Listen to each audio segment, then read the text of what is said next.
마태복음 6장 22절을 한번 찾아보자고요. 대체 뭐길래 웬만하면은 디스펜자가 성경을 웬만하면 얘기를 했을까? 오죽했으면 마태복음의 그 6장 22절에 보게 되면요. 눈은 몸의 등불이니 그러므로 내 눈이 성하면 온몸이 밝을 것이요. 눈이란 우리 의식의 몸체인 실체의 어떤 등불 역할을 한다. 방 안에 등불이 있지 않으면 우리의 눈이 멀면은 내가 나를 제대로 인식해서 존재 지을 수가 없게 되죠. 진정한 우리의 영적 눈은 몸의 등불이다. 그러므로 내 눈이 성하면 온몸이 밝을 것이요. 내 눈이 제대로 기능을 하고 있고 영적인 안이 밝히 나를 비춰서 온 우주의 에너지장 양자장에서 내가 가장 원하는 최고의 그 욕망의 주파수들을 그대로 머금어서 끌어당길 수 있다면 온 우주의 의식에 하나님의 온 존재적 힘을 빌어서 나의 욕망은 성취될 것이고 나는 현실에서 구원받고 현실에 더 이상 반응하지 않을 수 있는 고기로 살 수 있다, 이런 거겠죠. 눈이 나쁘면 온 몸이 어두울 것이니, 왜 하필이면 온 몸이 고깃덩어리라면 온 몸이 성하다, 온 몸이 어둡다라고 표현했을까요? 결국 여기서 말하는 몸은 우리 육체의 몸을 말하는 것이 아니라 진정한 우리의 인간의 실체, 몸은 몸신자는 신신자라 그랬죠. 즉 믿을 신자입니다. 내가 내 의식이 나임을 내가 믿어낼 때, 하나님이 나와 분리될 수 없는 영과 진리임을 믿어낼 때 내 의식은 영과 진리에 그것으로 거듭날 수 있고요. 내 의식은 현실에 반응하지 않을 수 있고 이성과 오감에 매몰되지 않을 수 있고 내가 더 이상 눈, 코, 입이 달린 고깃덩어리가 아님을 깨닫게 되어서 내가 원하는 그 의식의 대상을 그대로 나라고 일치시킬 수 있는 상상력 그 자체로 존재 지을 수 있다는 것이죠. 그러기 위해서는 온 우주와 내가 하나됨을 느껴야 되기 때문에 영적인 눈이 필요합니다. 그것이 우리의 영적인 모든 에너지 주파수를 잡아내고 또 쏴낼 수 있는 송과선이라고 그랬죠. 6번째 에너지 센터, 우리 뇌 가운데 눈 안쪽에 우리 몸에 영의 눈을 밝히는 진짜 눈이 송과선이라고 있다. 솔방울 모양으로. 지금 그것을 공부를 하고 있고요. 그래서 눈이 나쁘면, 송과선이 나빠버리면, 즉 송과선이 제대로 멜라토닌을 최고급 그 화학물질로 업그레이드 시켜서 뿜어낼 수 없다면, 즉 내가 온 우주의 전부임을 자각하고 송수신할 수 있는 육체적인 송과선으로 매개되어진 우리의 전 존재적 의식의 영이 나는 오직 하나님과 예수 그리스도와 분리가 불가능한 더 원리스 오브 가심을 완벽하게 일체적으로 느껴낼 수 있다면, 일관성 있게 내 의식이 심장과 뇌가 더불어서 뛰어낼 수 있다면 눈이 온전히 회복된 걸 말하죠. 하지만 눈이 나쁘면 온몸이 어두울 것이다. 즉 너희는 세상의 빛이라 했죠. 우리 의식은 빛 에너지입니다. 눈이 나쁘면 영적인 안목이 흐려져 버리면 온 우주와 하나됨을 못 느끼죠. 온 우주의 빛 양자 에너지들을 내가 접수할 수 없고 쏴낼 수 없습니다. 그럼 내 의식의 구렁텅이는 당연히 어둠 속에 빠져 있을 것이고 현실에 보여지는 것들에 반응당해서 실체가 아닌 허상일 뿐인 3차원 단면에 휘둘려서 4차원 영적 존재임을 까먹게 되죠. 그러므로 내게 있는 빛이 어두우면 그 어둠이 얼마나 더하겠느냐. 23절도 있습니다. 그러므로 내게 있는 빛이 어두우면, 즉 내 의식의 눈이 송과선이 기능을 상실해서 내가 의식으로 살지 못하고 내 의식의 빛이 흐려져 버리면, 즉 어둠 속에 빠져버리면, 방이 어둠컴컴해버리면 의식의 방이 제대로 의식해낼 수가 없겠죠. 온 우주와 따로 놀게 되는 고깃덩어리가 됩니다. 내게 있는 빛이 어둡다면 그 어둠이 얼마나 더하겠느냐, 즉 얼마나 극심하겠느냐. 그 어둠이 대체 무엇을 제대로 할 수나 있겠느냐. 봉사보다 못한 봉사가 된다는 거죠. 이게 바로 마태복음 6장 22절 23절에 있는 아주 짧지만 그냥 뼈를 때려버리는 진리 그 자체의 메시지를 눈적인 시야, 그 영적인 안목, 그 다음에 촛불, 등불로 비유했습니다. 촛불을 밝힐 때 등경 위에 두고 말 아래 두지 않는다. 즉 어떤 평상 위에 두고 어떤 우리 예전에 단위로 쓸 때 면말 하잖아요. 그릇을 덮어서 빛을 그 촛불을 덮어버리지 않는다. 말 아래에 두지 않는다. 즉 빛은 가장 전체가 방이 밝을 수 있는 높은 곳에 존재시키지 굳이 저 밑에 처박혀갖고 뭘로 가려놓지 않는다라는 거죠. 우리 인체의 구조상 머리는 윗부분에 있고 뇌 안쪽에 있는 그 송과선의 역할이 영적 눈의 역할을 하는데 그것이 참 눈이라는 거죠. 그래서 영어 성경에 보면 If thine eye be single, thy whole body shall be full of light. 너의 눈이 single은 이제 하나다, 독립되었다. 현실과 무관하게 독립되어서 온전히 자기 스스로의 역량을 다 발휘하는 그런 의미겠죠. 그리고 하나라는 뜻도 있을 것입니다. 두 눈은 외부의 현실을 보기 위한 고깃덩어리 시각 모니터고 진짜 눈은 굳이 두 개일 필요가 없죠. 진정한 영적 안테나는 하나이기 때문에 신도 하나일 듯이 The Oneness God에서 그 우리 뇌 안에 깊숙이 박혀 있는 그 싱글 아이. 그 영어도 싱글이라는 말이 싱글 아이가 뭔지 찾아보면요. 네이버에 찾아보면 싱글 아이가 바른 눈이라고 돼 있어요. 반대는 evil eye라고 돼 있어요. evil, 악한, 죄에 빠진 눈이다. 즉 이미 여기서도 형이상학적으로 다 드러나죠. 사물을 올바로 볼 수 있는 바른 눈이라고 했지만 실질적으로 보여지는 것을 반응당해서 모니터링해서 보는 것을 말하진 않겠죠. 그렇다면 굳이 눈이 두 개인데 싱글이라는 말을 표현하지 않았을 거 아니에요.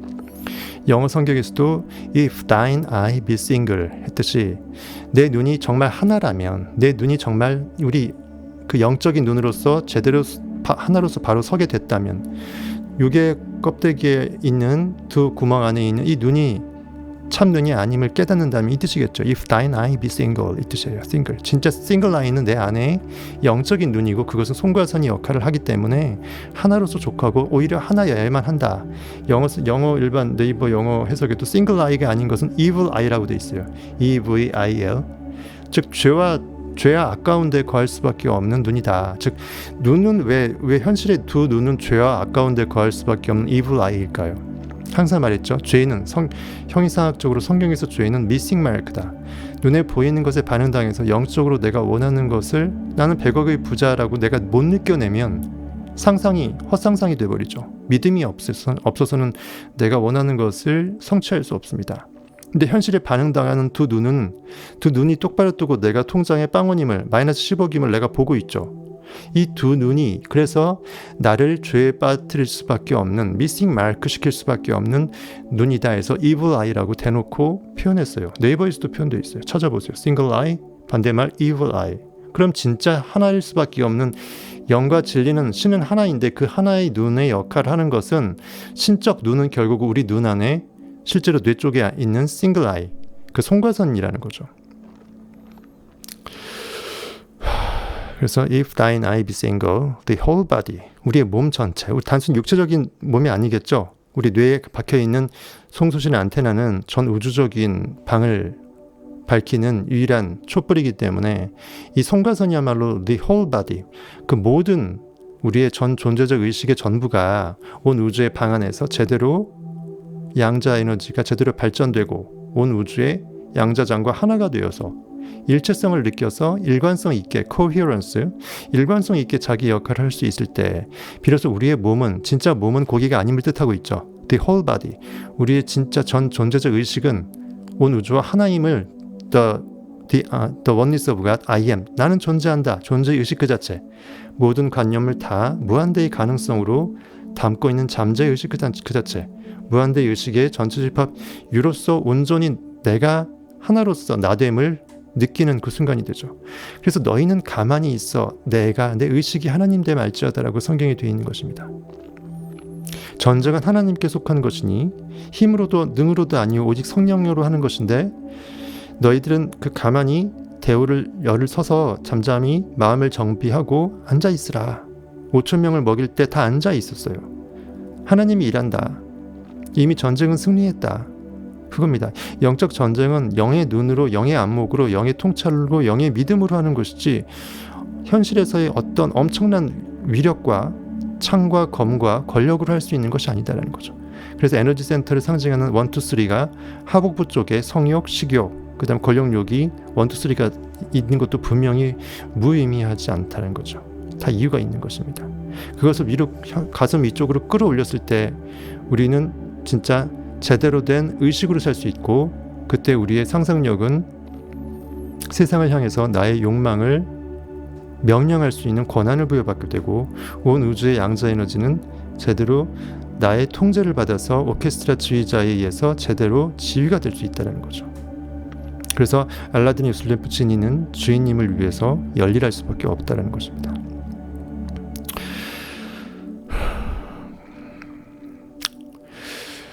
나는 여기서 예수가 손과 손의 활성화에 대해서 말했다고 믿고 있다라고 네빌이 아니고 디스펜자가 얘기하고 있습니다.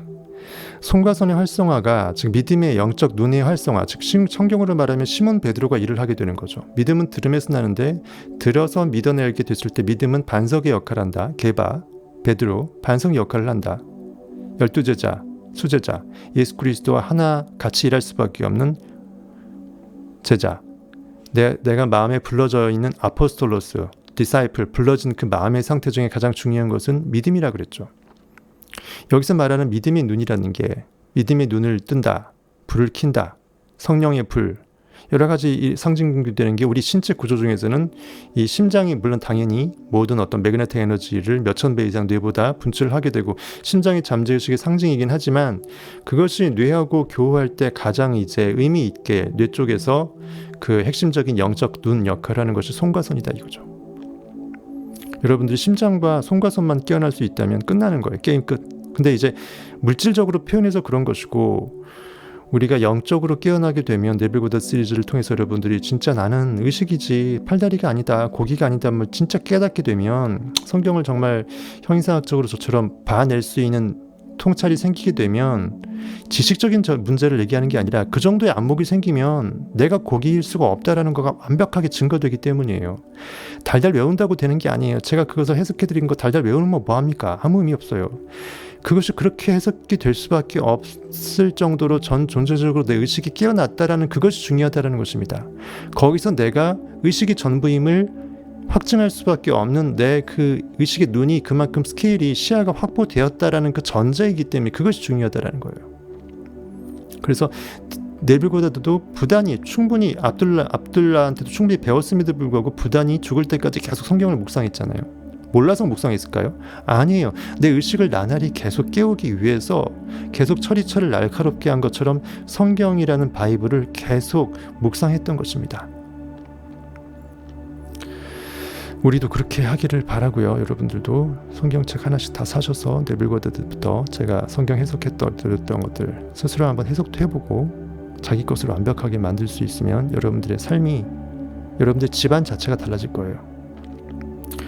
온 유럽, 온 미국 어디에 어떤 명문 귀족 가문도 이렇게까지 제대로 모릅니다. 여러분들 그걸 아시고 제대로 자기 것으로 받아 먹으시길 바라겠습니다. 어쨌든 디스펜자는 예수가 손과 손의 활성화에 대해서 말했다고 믿고 있다. 저도 어느 정도, 어차피 예수님은 실존 인물이 아니라 진리의 상징이잖아요. 어차피 성경 이야기 속에서 성경 저자는 예수 그리스도를 통해서 이런 메시지를 은연중 내포하고 있다. 왜냐면 이미 고대에도 지금보다 훨씬 더 발달된 진리에 대한 팩트를 많이 갖고 있었거든요. 손과 손의 활성화가 현실을 더 넓은 스펙트럼으로 경험하게 하기 때문이다. 즉 보이는 것이 다가 아니다. 보이는 것은 잠깐이고 보이지 않는 것은 영원한데 그것이 원인을 규정하고 결과는 투영물일 뿐이다. 그리고 온 우주의 에너지는 무한하고 의식이 무한하기 때문에 그것의 매개인 에너지 또한 무한할 수밖에 없다. 그래서 현실은 모든 것으로 풍족하기 때문에 불을 느끼는 사람만 불을 충족시켜서 현실에서 부가 탄생해서 풍족하게 살 수 있다는 거죠.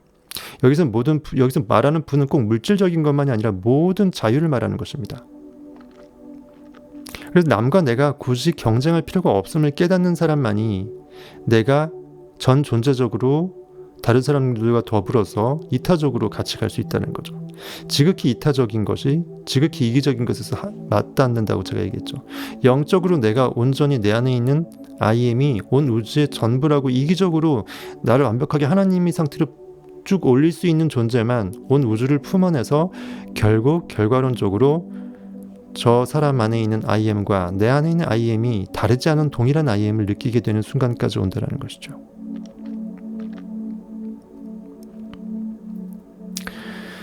송가선이 활성화될 때, 즉 통합장과 완전히 연결될 때 전 우주의 양자의 에너지 파동 전체가 하나의 큰 태양으로 꿈틀꿈틀거리면서 각자의 진동수에, 무한 진동수의 정보들을, 에너지 보고를 전부 다 껴안고 있는 보물창고일진데, 그것 자체가 나라는 거죠. 그것 자체, 의식 자체가 나라는 것이에요. 모든 의식의 가능성의 전 존재의 있음의 전부, 무한대의 전체 집합 유가 나라는 것입니다. 나는 인식할 수 있는 힘이지 그 어떤 것도 아니라는 것이에요.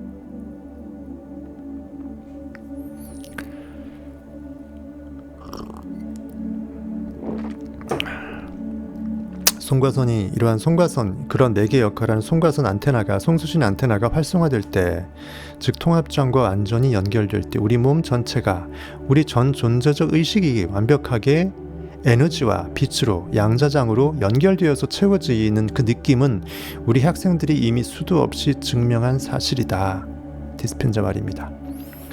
우주의 전자기장에서 시작된 그들의 감각 너머에서 온 에너지, 즉 현실 이성 오감, 그것을 초월해서 보이지 않지만 분명히 있음의 전부, 그 에너지가 정수리를 타고 들어와서 온몸을 여행한다.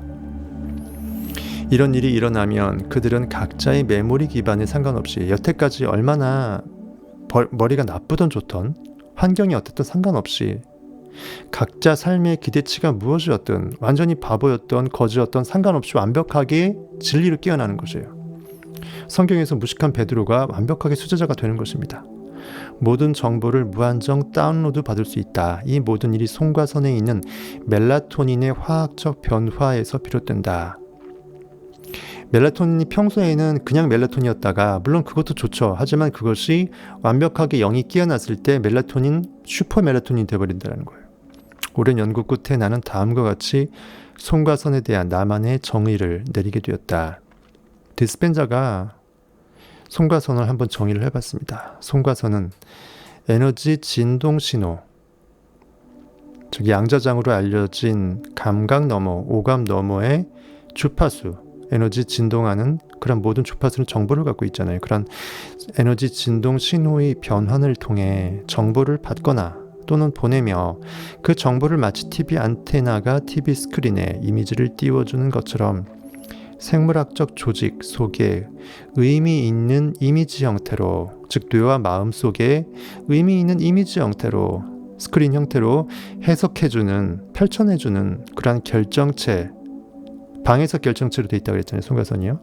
결정체를 가진 초전도체이다 라고 송가선을 정의했습니다. 쉽게 말해서 그냥 온 우주와 하나로서 송수신할 수 있는 최고의 영적인 안테나라고 보시면 돼요. 라디오가 안테나가 없으면 라디오가 뭐 있으나 없으나 똑같잖아요. 그래서 이제 이승인 노래 중에 안테나가 죽어버린 라디오, 그 가사도 나오거든요. 비슷한 가사 있습니다. 한번 보세요. 재밌습니다. 내가 주파수를 받고자 하지만 안테나가 망가져서 그러한 정보 주파수, 온 우주의 하나의 파동 에너지로 나 자체로서의 내 잠재의식이 그렇게 큰 보물이 있었음을 감히 상상도 못하는, 안테나가 다 죽어져 없어져 버린 요즘 사람들의 그 모든 실태를 그렇게 안타깝게 생각하는 그런 노래가 하나 있어요. 보세요. 제 영상에 이승인 해석 영상 보시면 있습니다.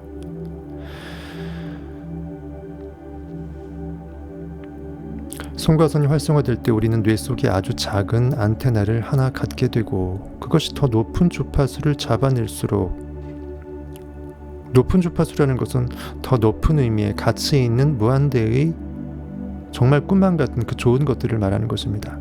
멜라토닌의 화학적 성질을 더 크게 바꾸게 된다.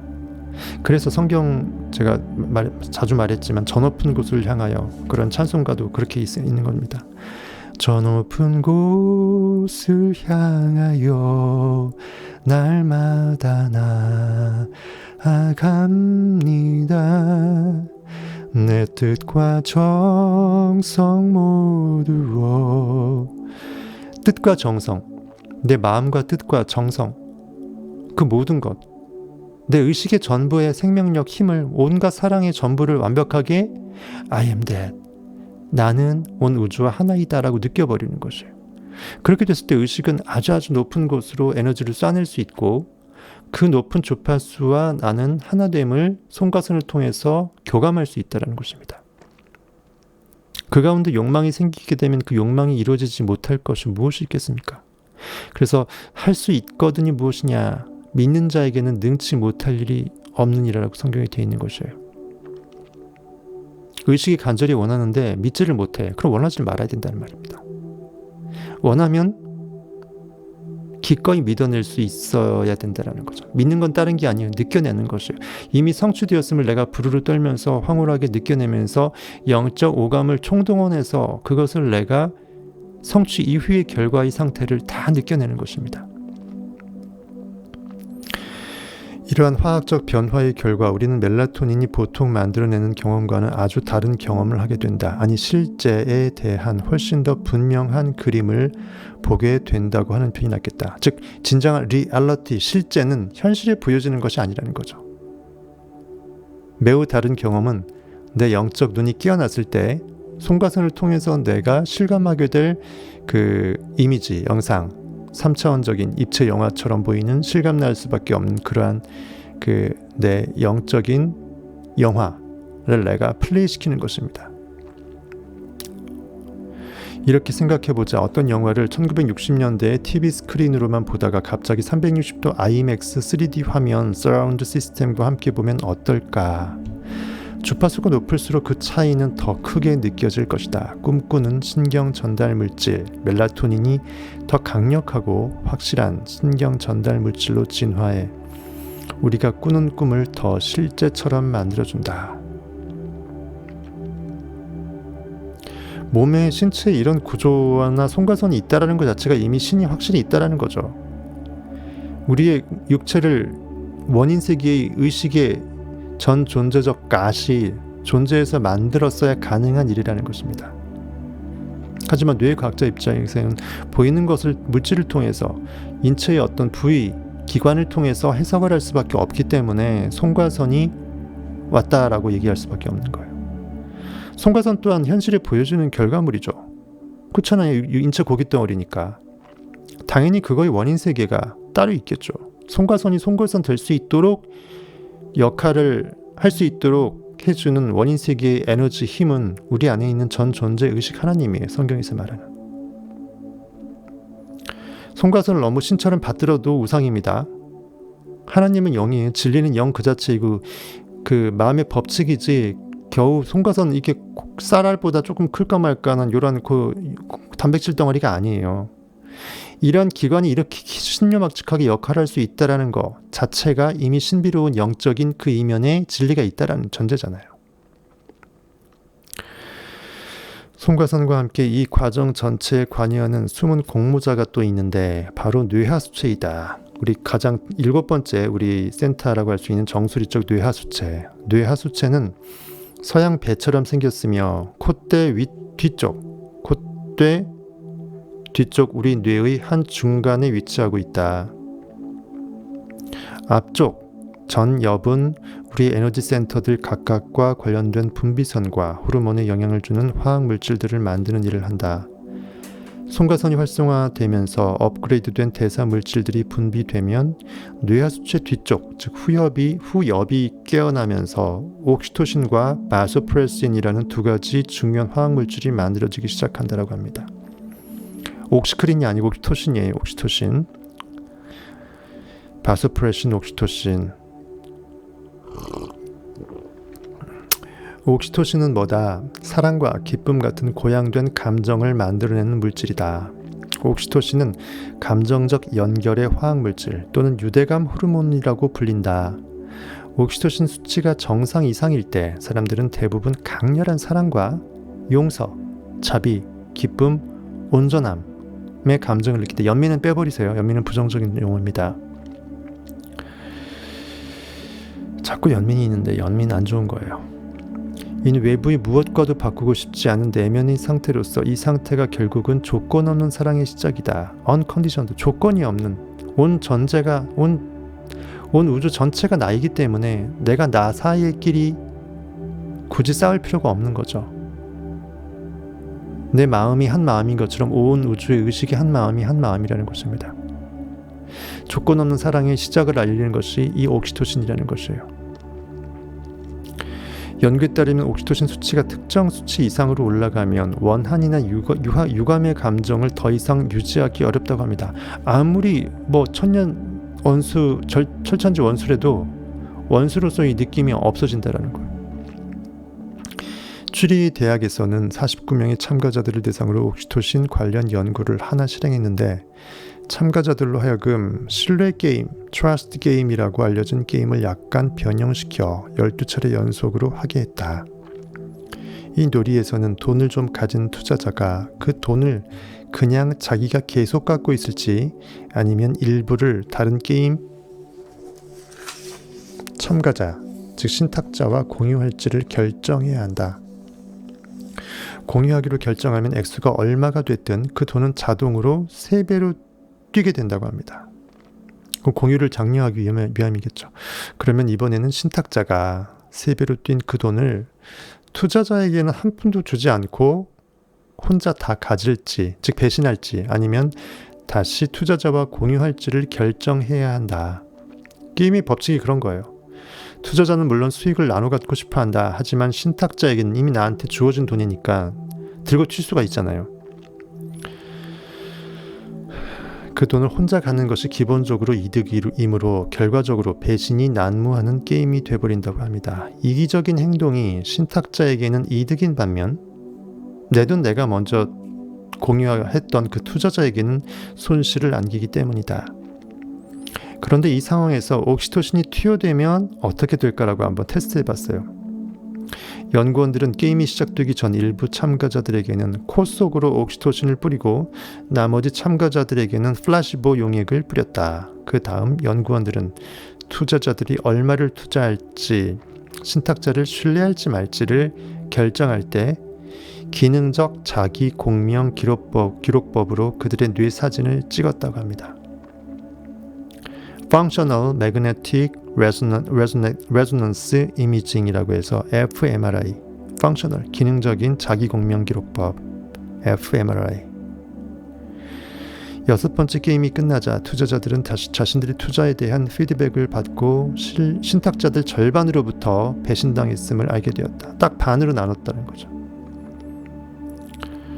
배신한 경우와 배신 안 한 경우가. 플라시보를 투여받았던 투자자들은 속았다고 생각하고 분노를 느꼈다. 열받겠죠, 당연히.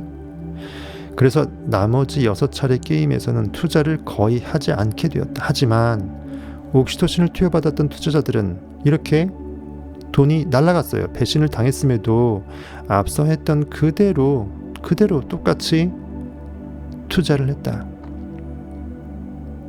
믿음과 사랑을 계속 주는 거예요.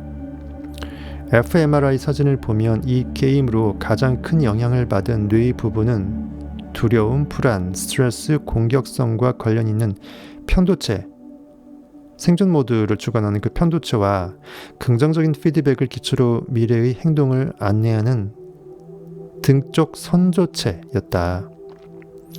어려운 말은 몰라도 됩니다. 넘어가십시오. 미리 옥시토신을 투여받은 참가자들의 경우 편도체 활동이 훨씬 덜했고, 편도체는 생존 모드니까 옥시토신이 현실의 감각을 무디게 해서 내 마음이 사랑 그 자체로 넘치게끔 계속 이제 조정해 주는 거잖아요. 그만큼 다시 배신당해 돈을 잃을 것에 대한 두려움, 한번 또 당하면 얼마나 더 마음이 아플까, 이런 생각을 안 하게 된다는 거예요. 돈 잃을 것에 대한 두려움. 이미 나는 충분히 부자라고 생각하는 사람은 한번 잃어도 더 크게 들어올 걸 알기 때문에 한번 잃어버리는 거에 대해서 마음이 안 아파요. 두려울 일이 없어요. 분노가 덜했다. 그들은 등쪽 선조체 활동도 별로 없었는데 이는 이들이 꼭 좋은 결과가 나오는 것을 보고 다음에 어떻게 할지 결정하지 않았다는 뜻이다. 무슨 말이냐면 좋은 결과를 예측해서 그것 때문에 내가 더 하고 안 하고의 그런 것들이 없었다는 거예요. 그러니까 일관성 있게 나의 원래의 그 사랑의 마음, 모티브 그대로 갈 수밖에 없었다는 것입니다. 이 실험이 증명하듯이 뇌하수체 후엽이 화학물질을 분비해 옥시토신의 수치가 올라가는 순간 우리 뇌 속 생존센터인 현실에 반응당해서 거기서 사투를 벌일 수밖에 없게끔 하는 그러한 편도체가 샷다 문을 내려버렸어요. 문을 닫는다.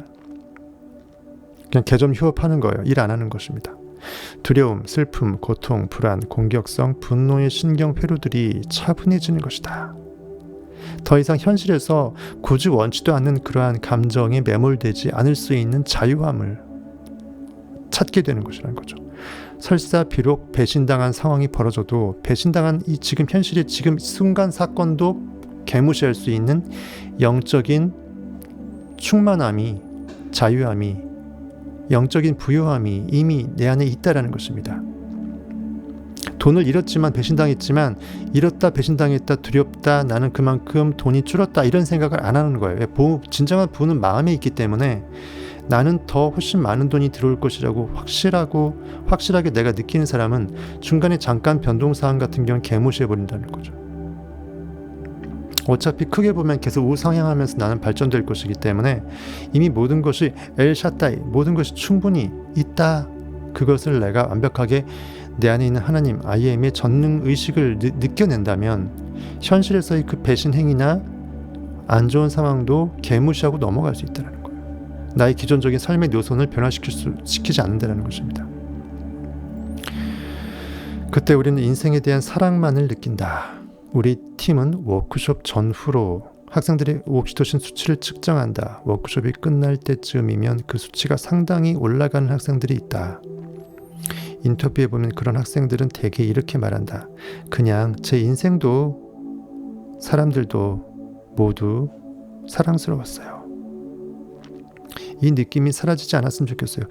내가 느끼고 있는 이 느낌이 더 소중한 거예요. 느낌이 중요해.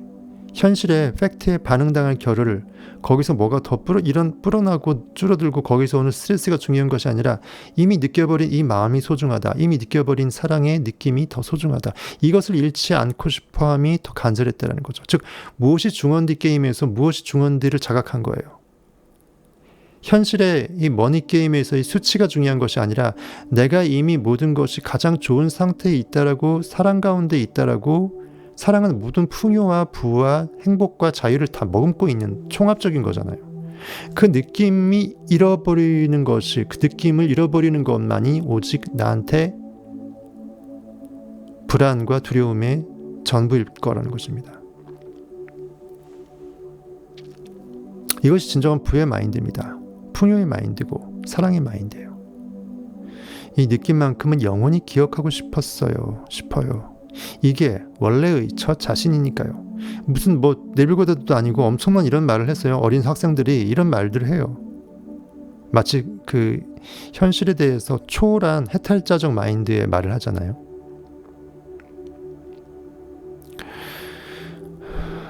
놀랍죠? 네, 얼파님 어서 오시고요.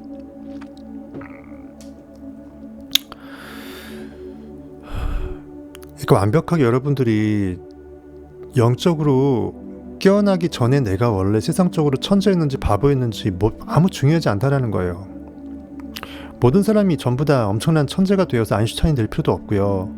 내 삶에서 에너지가 바뀌어서 내가 완벽하게 깨어나면 내 마음의 크기에 의해서 영향력을 받는 세상 모든 사람들이 너무 많아지기 때문에 완벽하게 이성적으로 아니면은 4차원적으로 학문적으로 그다음에 인간적인 매력적으로 모든 것으로 완벽하게 만점 사람이 있지도 않을 뿐더러 그렇게 될 필요도 없다라는 거예요.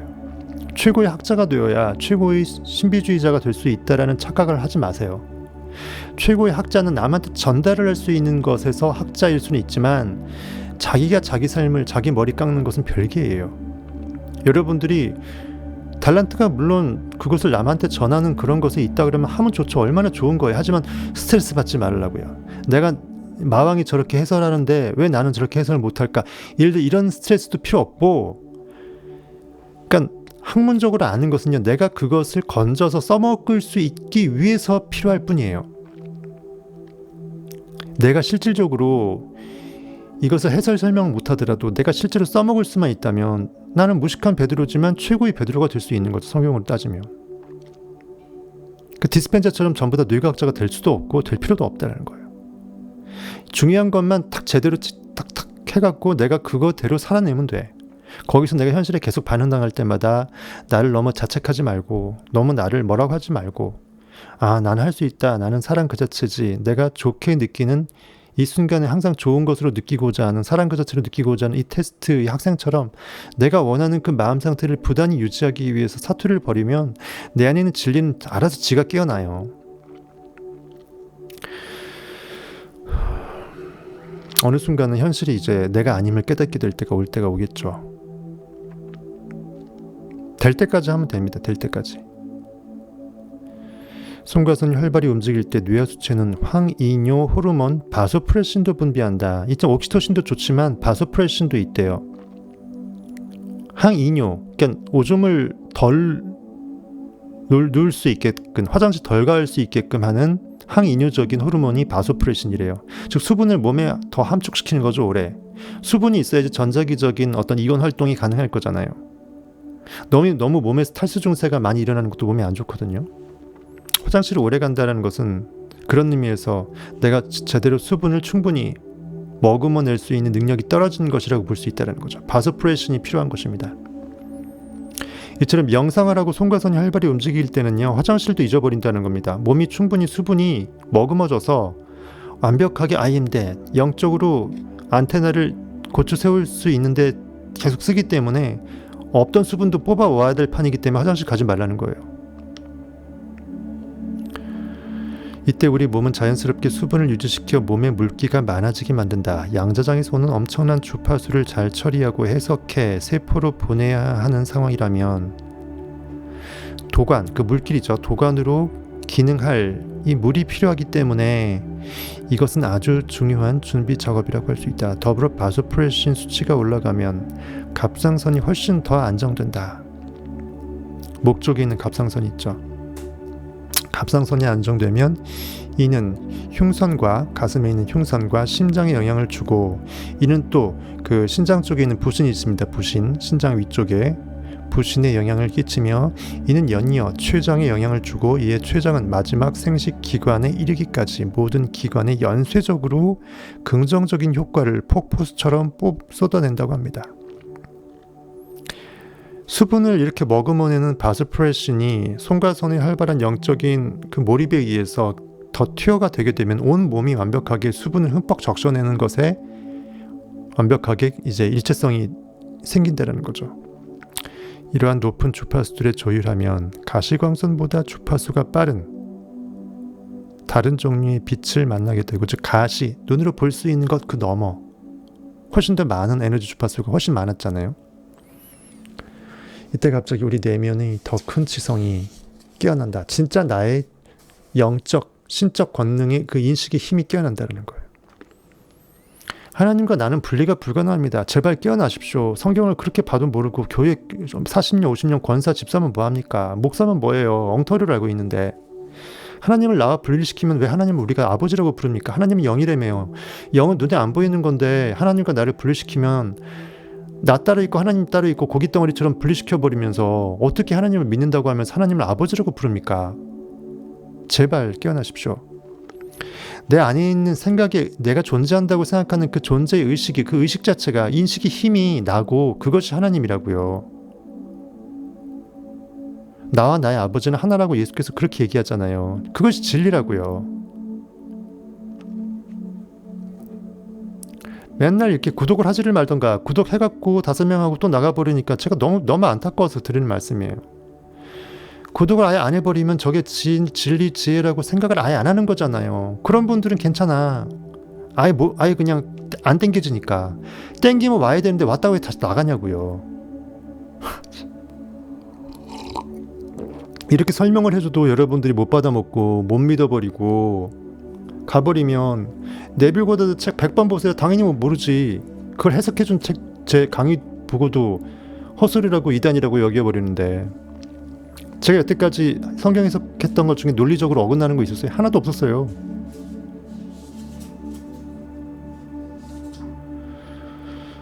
이제는 성경을 문자적으로 해석하는 게 너무나 이상하지 않으세요? 진리가 아니라면 분명히 모순이 생기게 되고, 제 스스로 모순에 내가 갇혀서 제가 더 이상 바보가 돼야 정상이에요. 더 깨어나잖아요. 해석해드리다 보니까 제 해석하는 힘이 더 세지잖아요. 왜 그러겠어요? 왜? 진리는 살아있으니까. 원래 아닌 말을 계속하게 되면 거짓말을 해야 되고 말을 붙여야 되고 점점점 자기 모순 자가 당착에 봉착하는데, 스스로 진리는 확정된다는 말은 이미 제가 진리의 방향성을 제대로 짚었다라는 반증이에요. 그러니까 여러분들도 깨어나실 수 있다고요. 네빌이 분명히 얘기했습니다. 다 이거 해석해주는 게 목적이 아니라고. 중요한 것은 이 진리가 무엇인지 깨닫는 것이라고. 그리고 여러분들도 성경 보면서 자기처럼 해석이 될 때가 올 거라고. 네빌보다도 부활에 분명히 돼 있어요. 저도 해보니까 됐잖아요.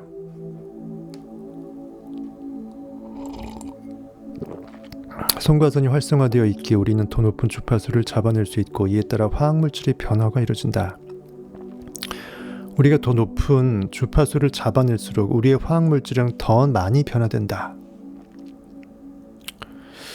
주파수를 잡아낸다는 것은 내 의식이 더 깨어난다는 거고, 더 높은 곳으로 의식이 확장 팽창한다는 거고요. 예루살렘과 온 유대와 사마리아와 땅끝까지 이르러 내가 나의 증인 역할을 계속하면서 나의 증거 역할을 하면서 내 의식이 확장 깨어나는 것을 말하는 것이에요. 그러니까 그게 비례해서 화학물질도 달라지겠죠. 그러니까 화학물질이 우리를 변화시키는 게 아니라 우리 의식이 깨어나니까 그거의 바로미터로 화학물질이 같이 그렇게 해서 분사가 돼서 우리 몸도 내 의식과 같이 일체화되어서 깨어날 수 있도록 내 몸 상태 종이 내 의식 하나님의 주를 그대로 따라가는 그 상태로 그렇게 보시면 돼요. 하지만 뇌과학자 입장이니까 물질적으로 볼 수밖에 없잖아요. 물질이 원인이고 어떤 뇌나 이런 송과선의 역할이 원인인 것처럼 설명할 수밖에 없으니까 이해하시라고요. 이 말은 더 시각적이고도 환각적인 경험, 더 큰 에너지적 경험이 가능해진다는 뜻이다. 우리 송과선 안에서 우주의 안테나로 기능하는 그 결정체들이 더 높게 진동하는 빛과 정보의 영역으로 들어가는 문인셈이다.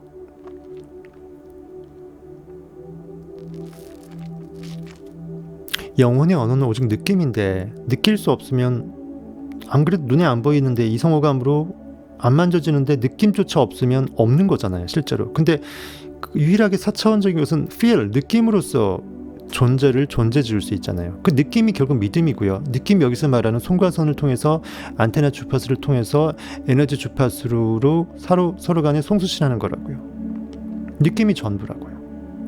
이미 느꼈다라는 것은 에너지가 주고받았다라는 뜻이거든요. 남녀간의 순간의 느낌도 눈 맞으면 끝나버리듯이 에너지가 엄청나게 폭발해서 주고받는 거라고요. 이미 거기에 정보가 다 들어가 있어요. 그가 나를 얼마나 사랑하는지, 내가 얼마나 그에게 완벽하게 빠져버렸는지 나보다 그 느낌이 더 날 잘 알게 되잖아요. 그 느낌이라는 것이 바로 여기서 말하는 4차원적인 언어고, 영혼의 언어고, 그것이 송가선을 통해서 우리 심장을 통해서 이렇게 이루어진다고 보시면 돼요. 바로 이런 방식으로 우리는 우리의 외부 세계에서 하는 경험보다 더 실제 같은 경험을 우리 내부에서 하게 된다. 송가선이 분비한 그런 초강력 대사 물질들도 세로토닌과 멜라토닌처럼 세포 내 수용 영역에 딱 맞게 들어갔지만, 이것들은 감각 기반의 물질 세상 너머에서 온 매우 다른 화학적 메시지를 전달한다. 즉, 보여지는 것을 초월해서 신비적으로 영적으로 엄청난 정보적 메시지와 뜻이 다 포함되어 있다는 것은 성경에서 말하는 하나님의 말씀인 거예요. 로고스 예수 그리스도입니다. 그 결과 뇌는 다른 차원들로 향하는 문을 열고 공간 시간 현실에서 시간 공간 현실로, 즉 영원한 시간 가운데 시간이 흐르지 않는 영혼의 세계, 의식의 세계로서, 양자장의 세계로서 내가 시공을 초월할 수 있는 그 존재임을 깨닫는 삶을 말하는 것이에요. 시간 공간 현실로 나아가는 신비한 경험을 할 준비에 들어간다. 모든 주파수는 메시지를 전달하고 화학물질의 변화가 곧 메시지이므로 송가선이 활성화되고 우리가 이 높은 주파수들, 에너지들, 고양된 수준의 의식들을 경험하고 처리하기 시작하는 순간, 그 메시지들은 되게 복잡하고 계속 변화하는 기하학적 패턴으로 모습을 드러내고, 신묘막측이죠. 설명이 안 되는 거예요. 우리는 이것을 마음의 눈으로 인식한다. 느껴낸다는 것이에요. 이것은 바람직한 현상이다. 정보를 받는 것이니까 말이다. 신경체계가 지극히 일관성 있는 상태이기 때문에 이런 신비 체험을 할 때 우리는 그 초일관적인 메시지들에 조율할 수 있다.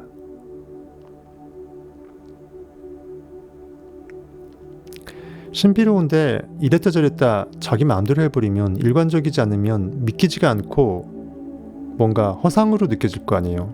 신비로우면서 너무나 일관성이 있으면서 실제보다 더 리얼하게 느껴지면 이것은 진리가 아니라고 오히려 부인하는 게 이상해버리는 그런 형국이 된다라는 거예요.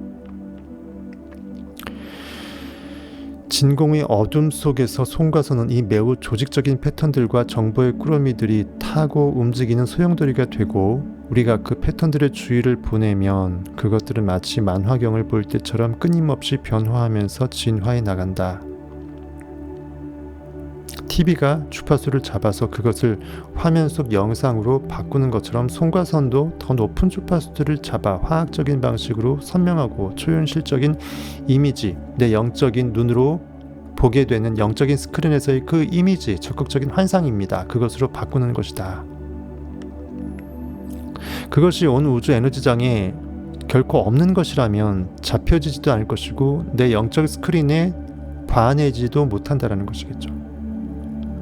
컬러그램 13에서 신성 기하학으로 불리는 기하학 패턴 몇 가지를 볼 수 있다고 합니다. 컬러그램 13이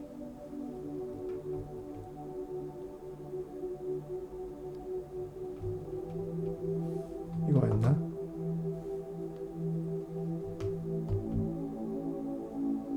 이건가요? 맞는 것 같은데.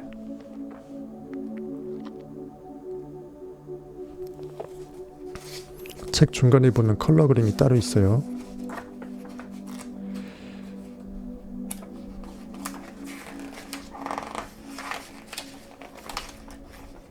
네, 맞네요.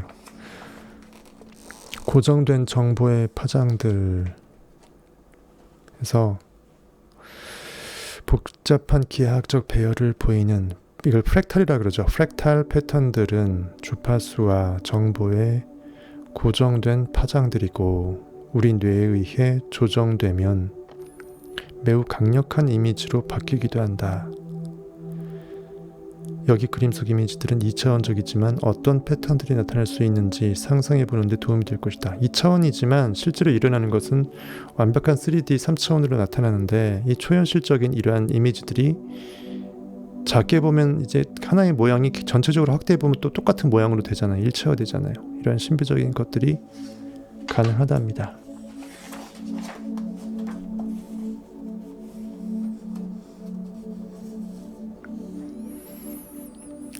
신성 기하학으로 불리는 기하학 패턴 몇 가지를 볼 수 있다. 이런 패턴들은 수천 년 넘게 우리 주위에 있었다. 8장에서 나는 이런 패턴들이 고대로부터 내려오는 그 불교적 그림, 그 만다라라고 하잖아요. 만다라 같다고 말한 바 있다. 이 패턴들은 주파수 형태를 한 에너지이고, 즉 주파수 각자의 정보를 머금고 있는 에너지 그 자체이고, 또 당연히 뭐 정보니까 정보죠. 정보이다. 이것들을 자신을 내어 맡길 수 있다면, 나의 의식을 그것과 일치시킬 수 있다면, 우리의 뇌는 송가선을 통해서 이 형태들, 메시지들, 정보들을 매우 생생한 그림, 이미지 혹은 선명한 경험으로 바꿀 것이다. 관련된 영적 체험으로 또는 이미지로, 그림으로 바꿔낼 수 있다는 것이죠. 내가 느껴낼 수 있다면 내가 이 에너지와 내 모든 온 우주의 에너지 중 일부로서 내가 이것을 그대로 느껴내서 주파수대로 뽑아낼 수 있다는 것입니다. 이 패턴들을 보거나 경험할 때는 억지로 무슨 일이 일어나게 하려 들지 말고 그것에 자신을 내어 맡겨 보는 것이 가장 좋다. 억지로 느끼려고 아둥바둥 하게 되면 오히려 달아나죠.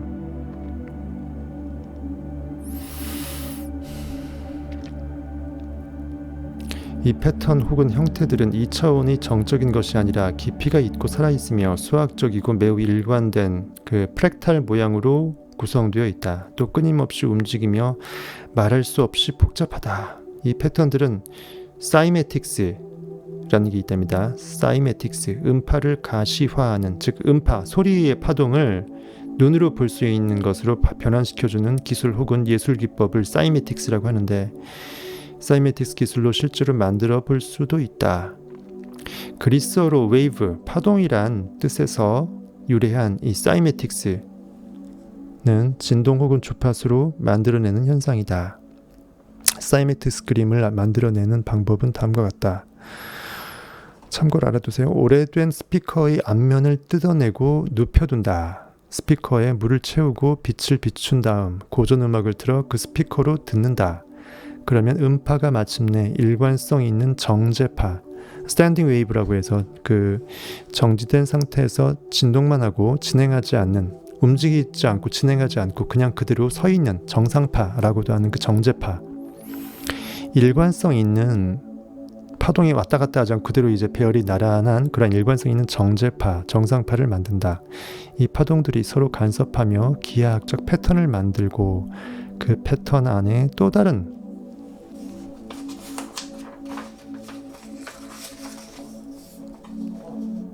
기하학적 패턴 만들기를 반복한다. 만화경에서처럼 이 기하학적인 배열들도 고도로 조직화되어 가는 것을 볼 수 있다. 만화경 이미지와 사이메틱스 이미지 간의 차이점은 만화경의 경우 2차원적인 데 반해 사이메틱스의 경우 생생히 살아있으며 3차원적으로 때로는 다차원적으로 나타나 보인다는 점이다. 물 대신 모래나 공기를 이용해 그 진동 효과를 볼 수도 있다. 다시 말해 물, 모래, 공기 같은 매개체가 진동과 주파수를 잡아내 그것들을 일관성 있는 기하학적 패턴들로 바꾼다. 유튜브에 보면 관련 비디오들이 있다고 합니다. 송과선이 정보를 잡아낼 때도 이와 똑같은 유형의 파동들을 우리 주변 환경에서 포착한다고 합니다. 가시광선 너머에 있는 이 일관성 있고 고도로 조직화된 정제파, 정상파, 아까 말했던 그 스탠딩 웨이브, 정제파들이 끊임없이 정보 꾸러미들 속에 통합된 뒤 우리 송과선에 의해 이미지로 변환되는 것이다. 이 파동들은 매우 일관된 방식으로 교차하는 정보의 패턴들일 뿐인데 우리가 그것들을 자각할 때 우리가 인식해내지 못하면 없는 거라 그랬죠. 내가 이름을 불러줄 때 그 꽃은 나한테 유의미한 꽃이 되듯이 있으나 인식하지 못하면 없는 것과 마찬가지인데 우리가 그것을 자각할 때 그것들은 변해서 점점 더 복잡하고 아름답고 신성한 프랙탈 패턴으로 진화해 간다고 합니다. 신비롭죠. 내가 그것을 자각하고 인정하고 하나됨을 느끼고 의식을 부여할 때 그 진리의 파편들은 살아서 용솟음을 친다라는 것이에요. 스스로의 꽃의 날에 꽃망울을 피어내고 벌려내고 나래를 핀다라는 것입니다. 그것들이 모두 정보이며 우리 송과선이 변환기처럼 그 정보를 조정해 알아볼 수 있는 이미지로 만든다. 고급 과정 워크숍에서 만화경을 도구로 사용하기로 한 이유 중 하나가 바로 이것이다. 학생들이 이런 종류의 정보를 좀 더 쉽게 인식하는, 또 그런 정보의 마음을 열게 하는 것은 물론이고 실제로 그런 복잡한 형태의 이미지를 경험할 때 뇌의 경계태세를 풀 수 있도록 미리 훈련시키고 싶은 것이다. 게다가 만화경은 뇌를 알파파나 세타파 상태로 바꾸면서 암시 감응력, 서제스티빌리티라고 그랬죠. 내가 원하는 것을 잠재의식에 심어낼 때 내 잠재의식이 그것을 그래 나는 천억부자지라고 내가 심어내주는 것을 스스로 믿어서 받아들여주는 그 능력, 암시 감응도 서제스티빌리티도 높여준다. 그렇게 되면 우리의 잠재의식까지 신비 체험을 위한 준비를 하게 된다. 내 영이, 하나님의 영이 활동할 수 있도록 살아난다는 것입니다.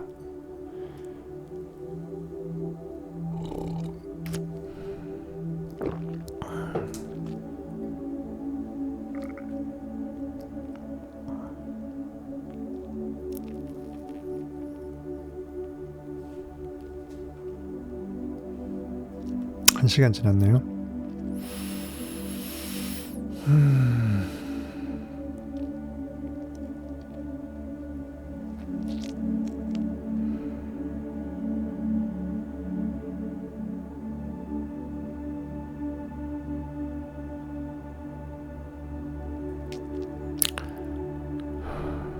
손과 선이 이미지를 잡아냈으면 이제 안전벨트를 매는 것이 좋다. 흥미진진한 일이 벌어질 테니까 말이다. 놀이기구 탈 때 안전벨트 매라고 하는 것처럼 준비하라는 얘기입니다. 어쩌면 자신의 몸을 빠져나와 빛의 터널을 통과할지도 모른다. 아니면 온몸이 빛으로 가득 채워질 수도 있겠다. 자신이 우주가 된 듯한 기분을 느낄 수도 있고 자신의 몸을 내려다보면서 어떻게 다시 저 몸속으로 돌아갈 수 있을지 난감해할 수도 있겠다. 이런 미지의 심오한 경험을 하기 시작할 때 두 가지 반응이 나올 수 있다. 먼저 두려워할 수 있다. 경외감이라 그러죠. 처음 겪는 일이기 때문이다.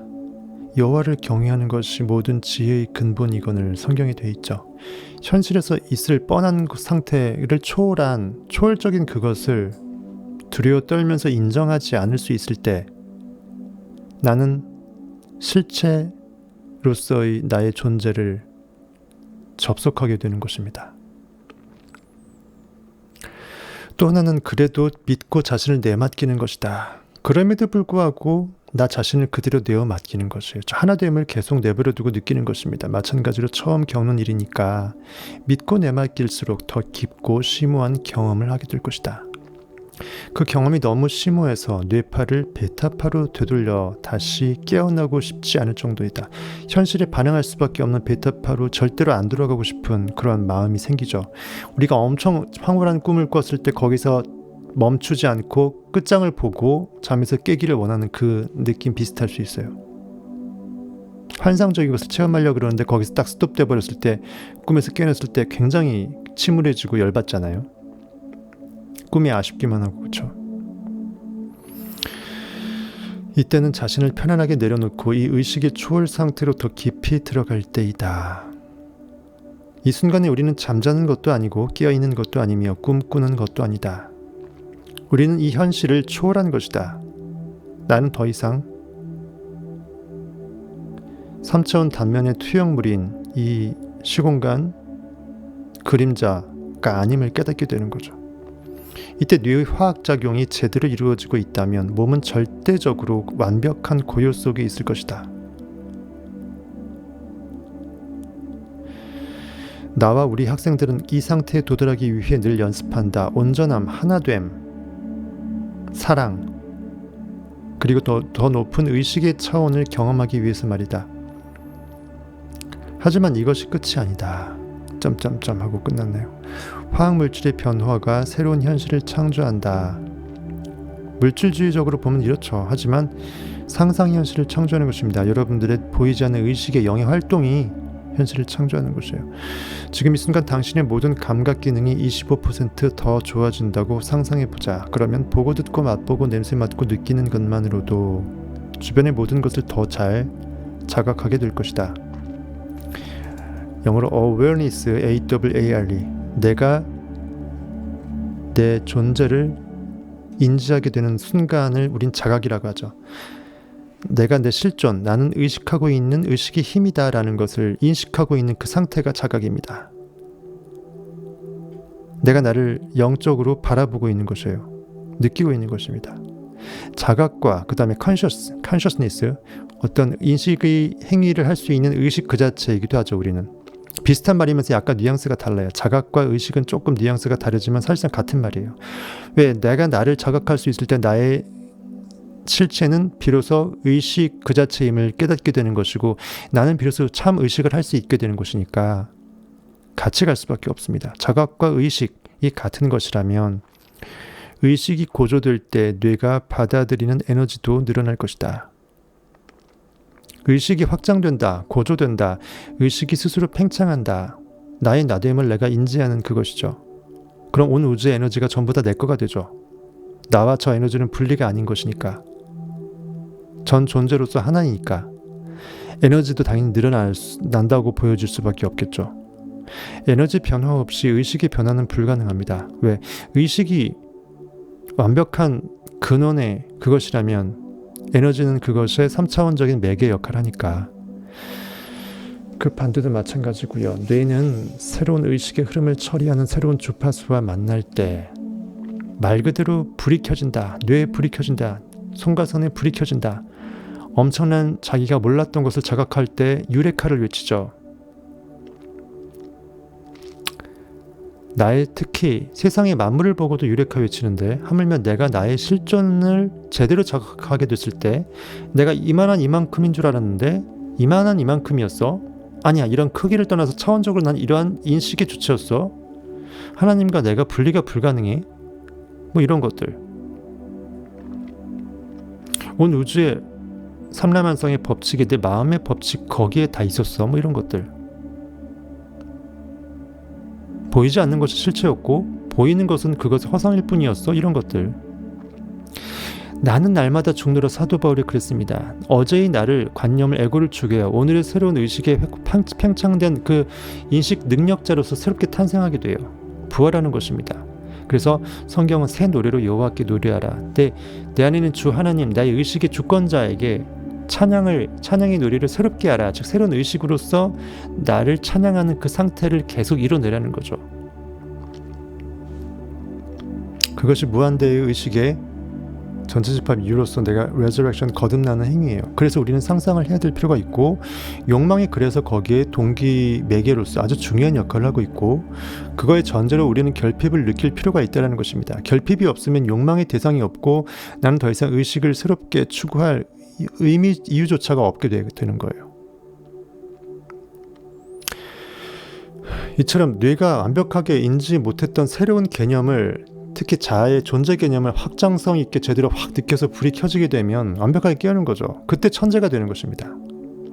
아인슈타인도 어렸을 때 바보 소리 듣다가 심성화 교육받고 천재를 준비시켰잖아요.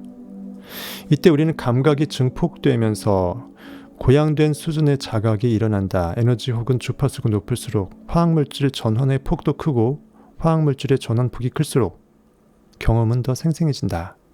그러므로 이 초월적 상태에 있을 때 우리는 일상생활에서보다 더 깨어있고 더 자각 상태에 있다고 느끼게 된다. 즉 여태까지의 삶이 현실에서의 그 반환당한 고깃덩어리 삶이 꿈이었음을 깨닫는 거예요.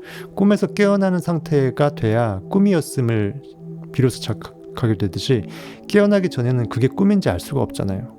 현실도 우리가 꿈임에도 불구하고 그것이 실제라고 생각하며 살 수밖에 없는 게 그것에 갇혀 사니까 꿈인지 모르는 것이에요. 의식이 깨어나게 되면 현실은 꿈이라는 걸 알게 됩니다. 즉 진짜 꿈속에서 꿈을 꾸게 되면 꿈에서 나올 수가 있고 꿈에서 깨어나서 진짜 나의 본향으로 갈 수 있는 거예요. 자각 능력이 증폭될 때 우리는 진짜로 초월적 현실에 와 있다고 느낀다. 감각 너머에서 온 정보, 다시 말해 가시광선이나 태양이 아닌 다른 데서 기원한 정보를 잡아낸다면 보이지 않는 그 근원적인 에너지에 내가 접속이 된다면 그것은 제3의 눈에 의한 것이라고 생각하는 것이 타당할 것이다. 여기 송가선을 제3의 눈이라고 보통 학계에서 얘기하는데 그것은 많이 폄하한 거고요. 실질적인 넘버원 눈이죠. 분명히 영어에서도 싱글 아이라고 돼 있고 영어 성경에서도 싱글이라고 돼 있어요. 유일한 하나임을 깨닫게 됐을 때 그 하나밖에 없는 그 눈은 진짜 나의 눈이 되는 것이죠. 즉 의식의 눈이 깨어나는 것이 참 진리라는 것입니다. 그만큼 눈이 두 개다라는 것은 현실에서 이 시공간 한계에 지어진 상태에서 외부를 모니터링 하려다 보니까 하나만 있어서는 한계가 있잖아요. 이미 자기 스스로 한계성을 인정하는 꼴이 돼버렸죠. 진짜 초월적인 보이지 않는 것까지 다 커버할 수 있는 진짜 눈이라면 하나로 족하겠죠. 마치 신이 두 개일 수 없고 하나임 족하는 거하고 똑같습니다. 그래서 싱글 아이가 진짜 영적인 진리의 눈이고 이블 아이는 즉 싱글이 아닌 두 개 이상의 눈이면 즉 눈의 고깃덩어리 눈은 이블 아이, 나를 죄에 빠지게 하고 현실에 반응당해서 영적인 상상 행위를 몰입할 수 없게끔 나를 막아내는 적그리스도 사탄의 역할을 한다는 것이에요. 어쨌든 저는 제1의 눈이라고 얘기를 하고 싶습니다. 어쨌든 그 제1의 눈인 것이 인한 것이다. 그런 심오한 내면의 경험을 했기 때문에 그리고 새로운 경험들이 새로운 신경 네트워크를 만들기 때문에 이제 그 경험은 우리 뇌의 신경 회로를 풍성하게 한다. 우리 몸이 이 고도의 에너지를 처리하는 동안 이 에너지는 우리의 화학 물질을 바꾸고 경험의 최종 결과가 감정으로 나타나므로 이 경험은 고양된 느낌과 감정을 만들어낼 것이다. 제3의 눈이 활성화되면 우리는 다른 눈, 즉 내면의 비전으로 보게 된다. 더 이상 보여지는 것에 반응당하는 외부 두 눈이 아니라 진짜 내 영적인 안목, 내가 그 영으로서 보고자 하는 그것을 봐내는 그 상태가 되어버린다는 거예요. 영안이 밝게 되는 거고, 비로소 나는 리액팅하지 않을 수 있고 액팅할 수 있는 것이고, 나를 구원할 수 있는 상상력 그리스도가 될 수 있고, 나는 비로소 그 믿음의 반석 위에 지은 집이 존재할 수 있게 되는 것입니다. 집을 지을 수 있습니다. 느낌이 쌓인 것이 감정이고, 감정은 에너지이므로 우리가 생존 감정을 경험할 때에는 생존 감정은 주파수가 낮기 때문에 우리는 자신을 밀도 높은 물질이나 화학적 성질로서 더 많이 느끼게 된다. 하지만 의식의 고양된 상태를 경험할 때에는 그것들이 더 높은 주파수로 진동하므로 자신을 물질이나 화학적 성질로서 느끼기보다는 훨씬 더 에너지처럼 느끼기 시작한다. 내가 느낌 형태의 이 에너지를 고양된 감정이라고 부르는 이유도 그래서이다.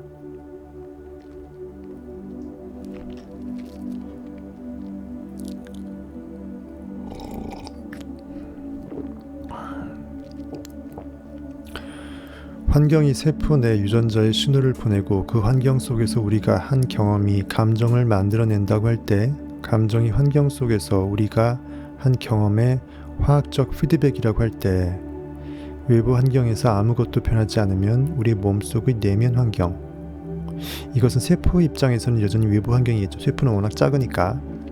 어쨌든 내면 환경도 전혀 변하지 않을 것이다. 예를 들어 수년 동안 동일한 자기 제한적 감정들에 붙들려 살아왔다면 현실의 고깃덩어리 방구석 마인드죠. 우리 몸은 외부 환경에서 비롯한 감정과 내면 환경에서 비롯한 감정을 구분하지 못하기 때문에 생물학적으로 전혀 변하지 않았을 것이다.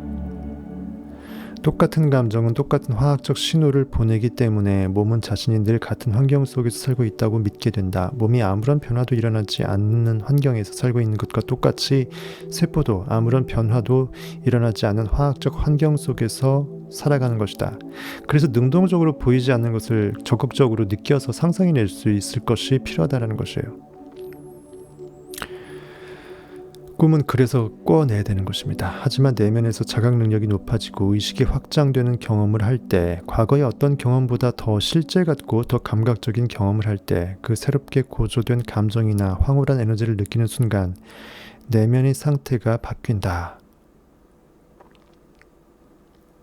그 결과 내면에서 만들어진 현실의 이미지에 더욱 집중하게 된다. 내면에서 만들어진 현실, 즉 여기서 말하는 현실은 진정한 리얼리티, 실제를 얘기해요. 3차원 현실을 말하는 게 아니라.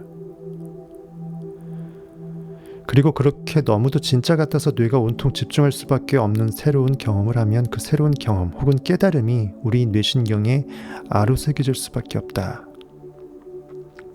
한번 루비콘강 건너면 다시 못 날아와요. 한번 깨어나면 다시 고깃덩어리 기존에 있는 그 상태로 못 들어와요. 진정한 부활은 역주행이 불가능해요. 빼기 불가능해요. 정주행밖에 안 됩니다. 그래서 여러분들 부활 시리즈 정주행에서 라이브 시리즈 4, 5개월 전에 제가 했던 거 다 보시기 바라겠습니다. 그러면 이제 그 새로운 감정이 장기 기억을 만들고 새 유전자를 발현한다. 하지만 이번에 장기 기억을 만드는 경험은 외부 세계에서의 경험이 아니라 영적으로 내가 적극적으로 그려낸 온 우주의 보이지 않는 세계에서 포착시켜서 끌어왔던 경험이잖아요. 내면 환경입니다. 물론 세포 입장에서 당연히 세포보단 더 바깥의 환경이겠지만 이 내면의 환경에서 오는 경험이다. 이 경험은 너무 강력해 우리는 그것을 자각하지 않을 수 없다. 그러므로 정리하면 다음과 같다.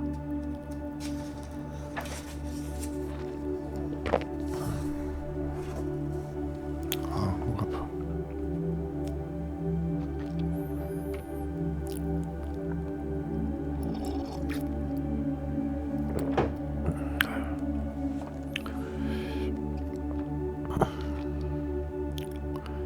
오늘은 유달리 인사를 안 해주시네요. 꼴랑 2번 인사해 주시고.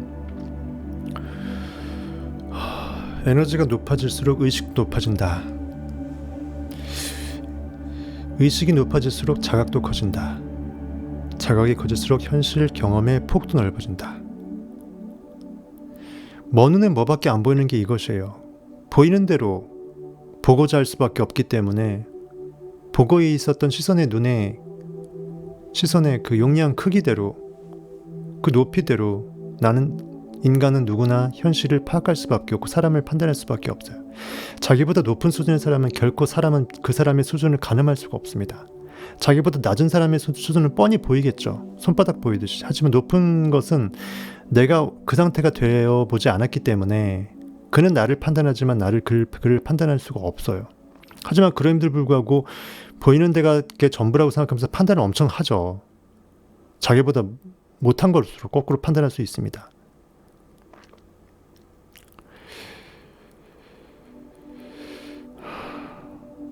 그만큼 우리는 의식을 확장시켜서 내가 담아낼 수 있는 그 모든 것들을 점점 확장시켜야 될 필요가 있어요.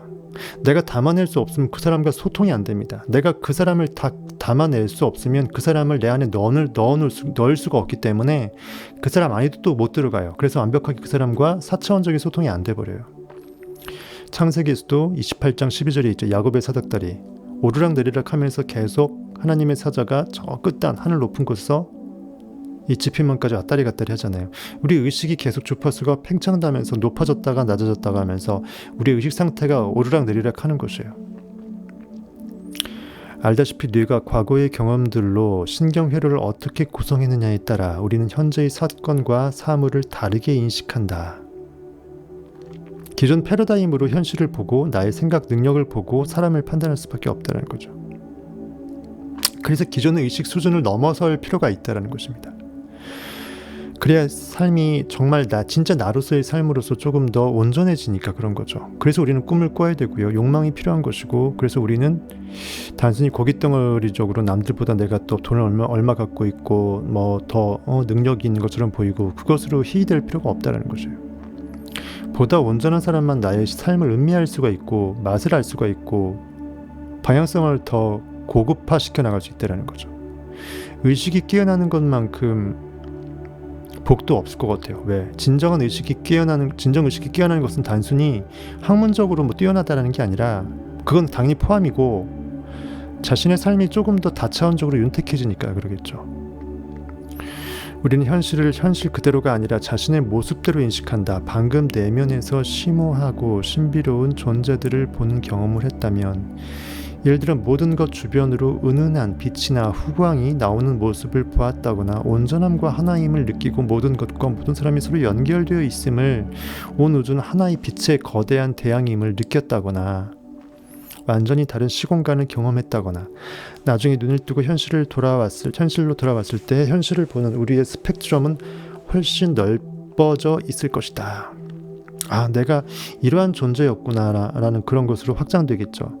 내면의 경험이 뇌를 바꾸고 이에 현실을 훨씬 큰 버전으로 인식하도록 뇌의 신경회로가 바뀌었기 때문이다. 이것이 바로 우리를 내면으로부터 진정으로 바꾸는 방식이다. 그래서 네빌 책에도 as within, so without 몇십 번 나왔어요. 안에서부터 밖으로 뜻이 하늘에서 이루어진 것 같이 땅에서도 이루어지다. 내 마음이 바뀔 때, 의식이 팽창할 때 현실이 그것에 투영되어서 보여지는 상황도 바뀌게 된다.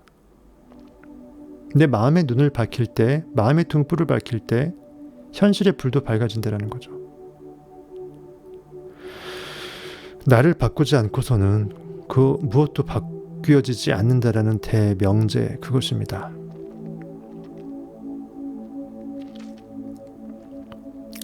이 3차원 물질 세상을 다르게 경험할 수 있도록 하는 방식이다. 개인적 차원이든 종의 차원이든 진화는 더딘 과정이다. 일단 경험을 하고 다치고 교훈을 얻으면 약간 잘한다. 이제 됐나 싶으면 또 더 큰 고통이 찾아오고, 그렇게 또 교훈을 얻고 나면 또 다른 문제가 기다리고 있다. 목표를 달성하면 우리는 더 많은 목표를 세우며 다시 더 성장한다. 이런 과정이 계속된다. 진화가 이렇게 느린 것은 외부 환경으로부터 새로운 정보를 별로 받지 않기 때문이다. 그러니까 세포 입장에서 외부인데요. 현실에 반응당할 의미에서 그 외부 환경이 아니라 진정 내가 나한테 의식 안에, 의식의 캔버스 안에 그려 놓아서 소 놓아준 그 어떤 나의 의식을 깨어낼 수 있는 동기부여나 욕망의 그 목적 성취의 그 느낌을 제대로 못 새겨놨기 때문에 계속 기존에 있는 에고가 계속 반복 답습됐다는 거예요.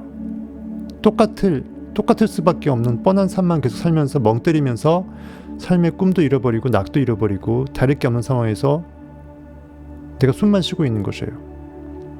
설사 경제적으로 엄청난 급박한 상황이 존재하지 않고 현실에서 인간관계나 뭐에서 엄청난 스트레스가 없다 할지라도 오히려 그게 그 사람한테 병일 수도 있어요. 아무 일 없고 무사태평하기 때문에 나는 잘 산다고 착각하거든요.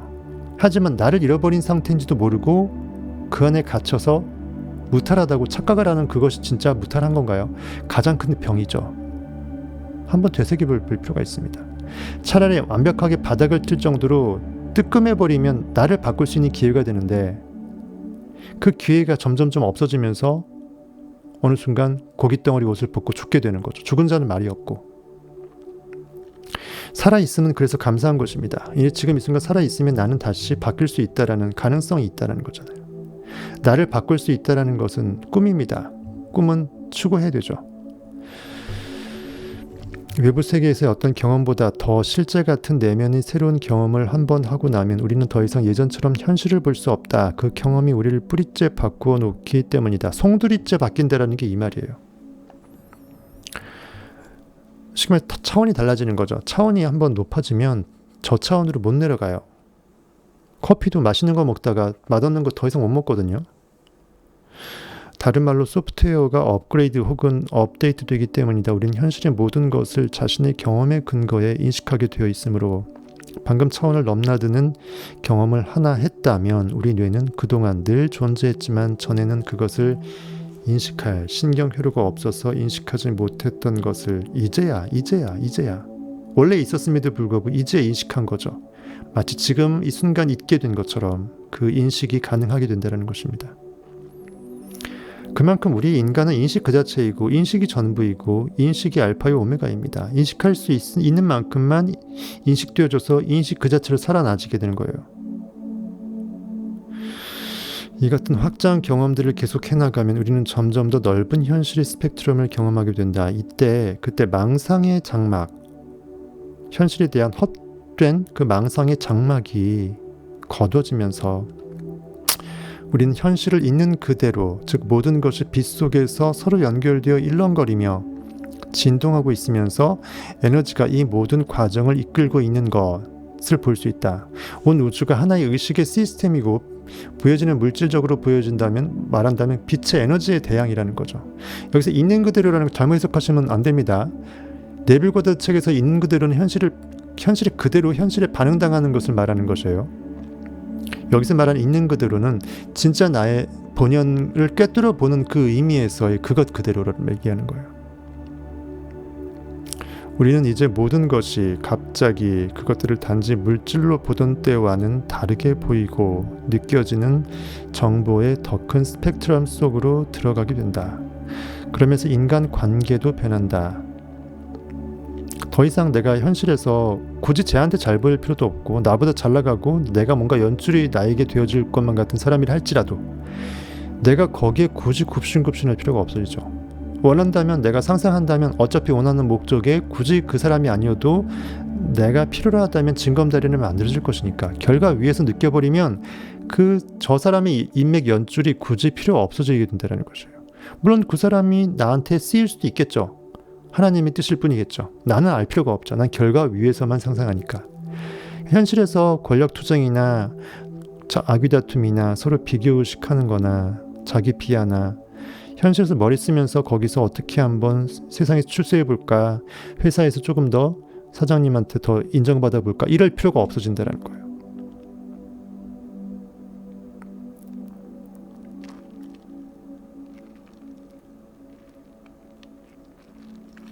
그래서 인간관계도 변합니다. 그리고 불필요한 사람들의 만남을 하지 않고 싶어지게 돼요.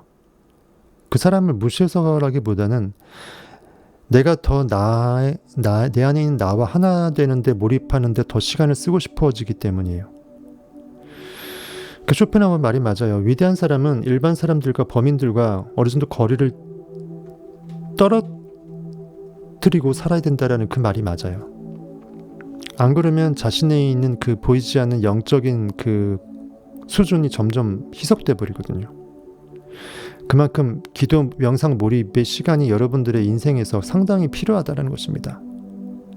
진짜 온 우주와 내가 하나 되는 그 시간이 필요하다는 거예요. 나와의 대화 시간이 필요하다는 거예요. 신비주의자나 현자들이 살아온 방식이 그렇다. 그들 또한 내면 세계로 들어가 세상의 본질에 대한 인식을 넓혀갔던 것이다. 한번 상상해보자. 우리 몸의 아래쪽 세 에너지 센터의 특징들, 즉 생존, 두려움, 고통, 분리, 화, 경쟁의 마음으로 살기를 멈추고 현실을 개무시하고 그 대신 가슴이 시키는 대로, 심장, 영이 이끄는 대로 내 안에 있는 하나님이 나에게 주시는 선물 그대로 선물을 그대로 느껴서 믿어내는 거죠. 순종의 제사보다 낫다. 듣는 마음이 순양의 기름보다 낫다. 보이는 존재건 보이지 않는 존재건 모두와 연결된 하나됨으로서의 일체성을 느끼면서 사랑의 마음으로 살아간다면 어떤 사람이 될지 말이다. 어떤 사람이 되긴요. 진짜 내가 되겠죠. 진짜 나로서의 뭔가가 나타나겠죠. 역사가. 즉 God's story, 내 안에서 His story, 하나님의 이야기가 탄생이 되겠죠. 감각 너머로부터 정보를 받든, 즉 우리가 눈에 보이지 않지만 이미 의식의 시스템 가운데 무한대가 이미 있잖아요. 모든 관념의 가능성들이 잠재되어 있잖아요. 이미 있음의 그 전부의 것들과 내가 비로소 소통할 수 있을 때가 감각을 초월할 때, 보이는 것에 반응하지 않았을 때, 즉 감각 너머로부터 정보를 받는 이 상태예요. 차원을 넘나드는 경험을 충분히 함으로써 신비주의자들과 현자들은 더 이상 태어났을 때 갖고 나온 유전자 그대로 살지 않게 된다. 선천적인 한계 지어진 은수저, 밥그릇, 어떤 DNA, 그것을 후속 유전학이라는 이름으로 탈피할 수 있었잖아요. 새로운 영으로 깨어나게 되면 옛것은 지나갔으니 보라 새로운 피조물이라, 이렇게 되는 거예요. 더 이상 태어나던 당시의 뇌 작동 방식 그대로 일을 처리하지 않게 된다. 그 대신에 그들은 양자장과의 상호작용을 통해 자각 능력을 개발하고 신경회로를 늘렸으며 이미 있었지만 그동안 인식하지 못해온 진정한 나의 실제, 리얼리티, 그것을 인식하기에 이르렀다 라고 표현되어 있습니다. 우리 뇌의 연금술사이자 송과선, 우리 뇌의 연금술사이면서 그 만병통치약이었죠. 지난 시간에 배웠죠. 우리 뇌의 연금술사인 송과선이 이 같은 신화적, 마술적인 특성들은 물론 새로운 정보가 아니다. 최근에 알게 된 것이 아니라 이미 고대인들이 이미 다 알고 있었던 것입니다.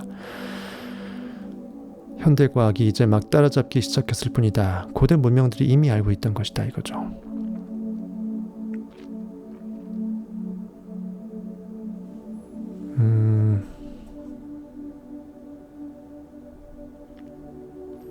멜라토닌과 수화, 고대의 상징들, 재미있는 이야기가 나오네요. 송과선 관련 이야기인데,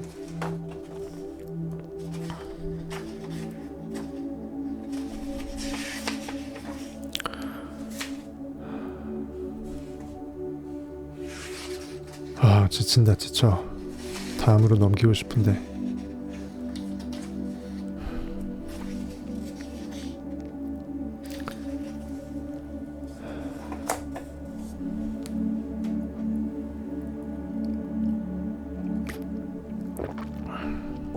오늘 시청자분들 15분 시청하는데 인사 너무 많이 해주신다.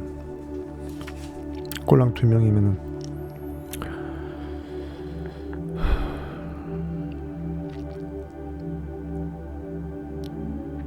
어디가 진짜 이런 귀한 거 못 들으시는데 이런 가치를 인정 안 해주시네.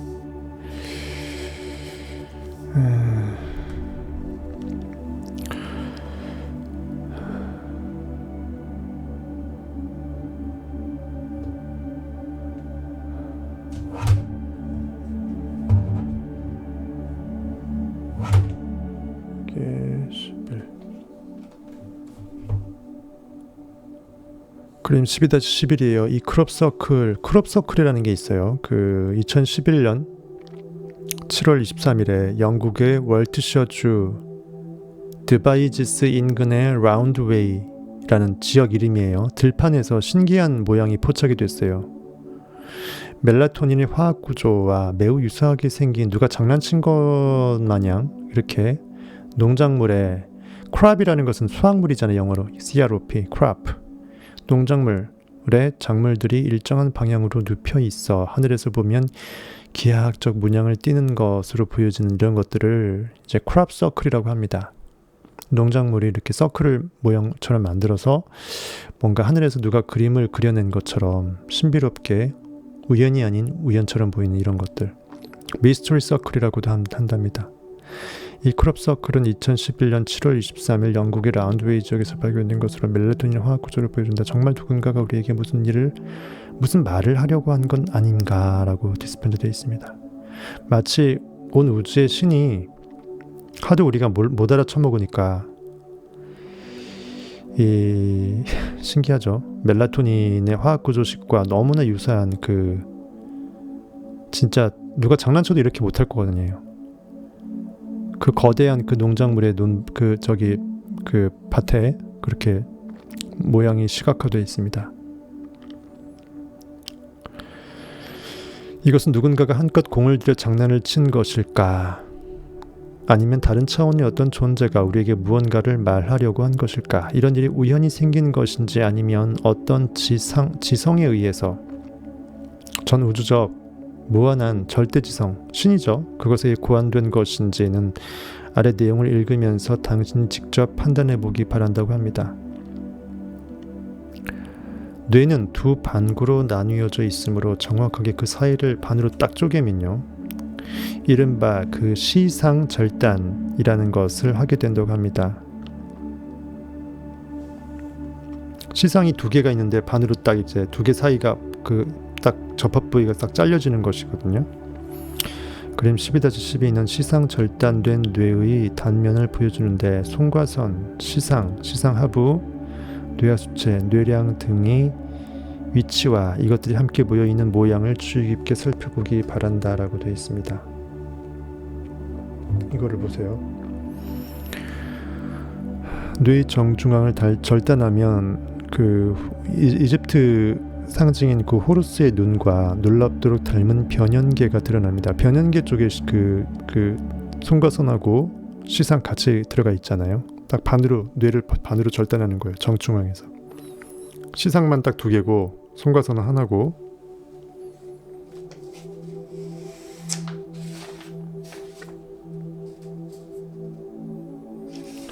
뭔가 연상될 수도 있다. 맞다. 이 모양은 수호, 힘, 건강을 뜻하는 고대 이집트의 상징 호루스의 눈, 아이 오브 호루스를 떠올리게 한다.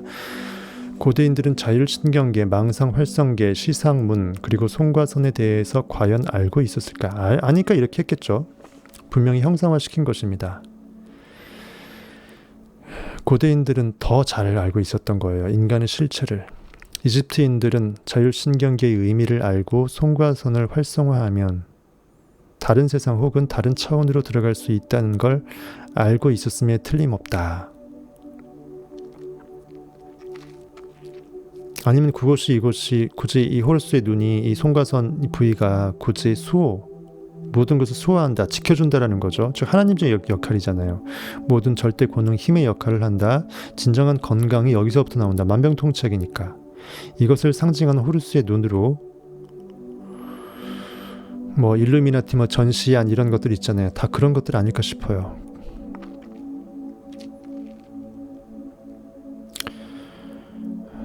이집트의 전통적인 측량법에서 호루스의 눈은 또한 전체를 이루는 부분들을 측정하는 데 쓰는 분수 정량책이라는 게 있어요. fraction, 분수, 영어로 분수잖아요. fractional quantification 시스템이라고, 분수 정량 체계이기도 하다. 현대 수학에서는 이것을 지난번에 얘기했던 그 피보나치 수열 있잖아요. 피보나치 수 혹은 피보나치 수열이라고 한다. 앞에서도 언급했듯이 피보나치 수열은 해바라기, 조개 껍데기, 파인애플, 솔방울, 달걀 등등의 패턴은 물론 심지어 우리 은하수 구조의 패턴에서도 보이는, 한마디로 자연 어디에서나 볼 수 있는 수학 공식의 하나이다. 피보나치 수열, 요거를 보면은 13.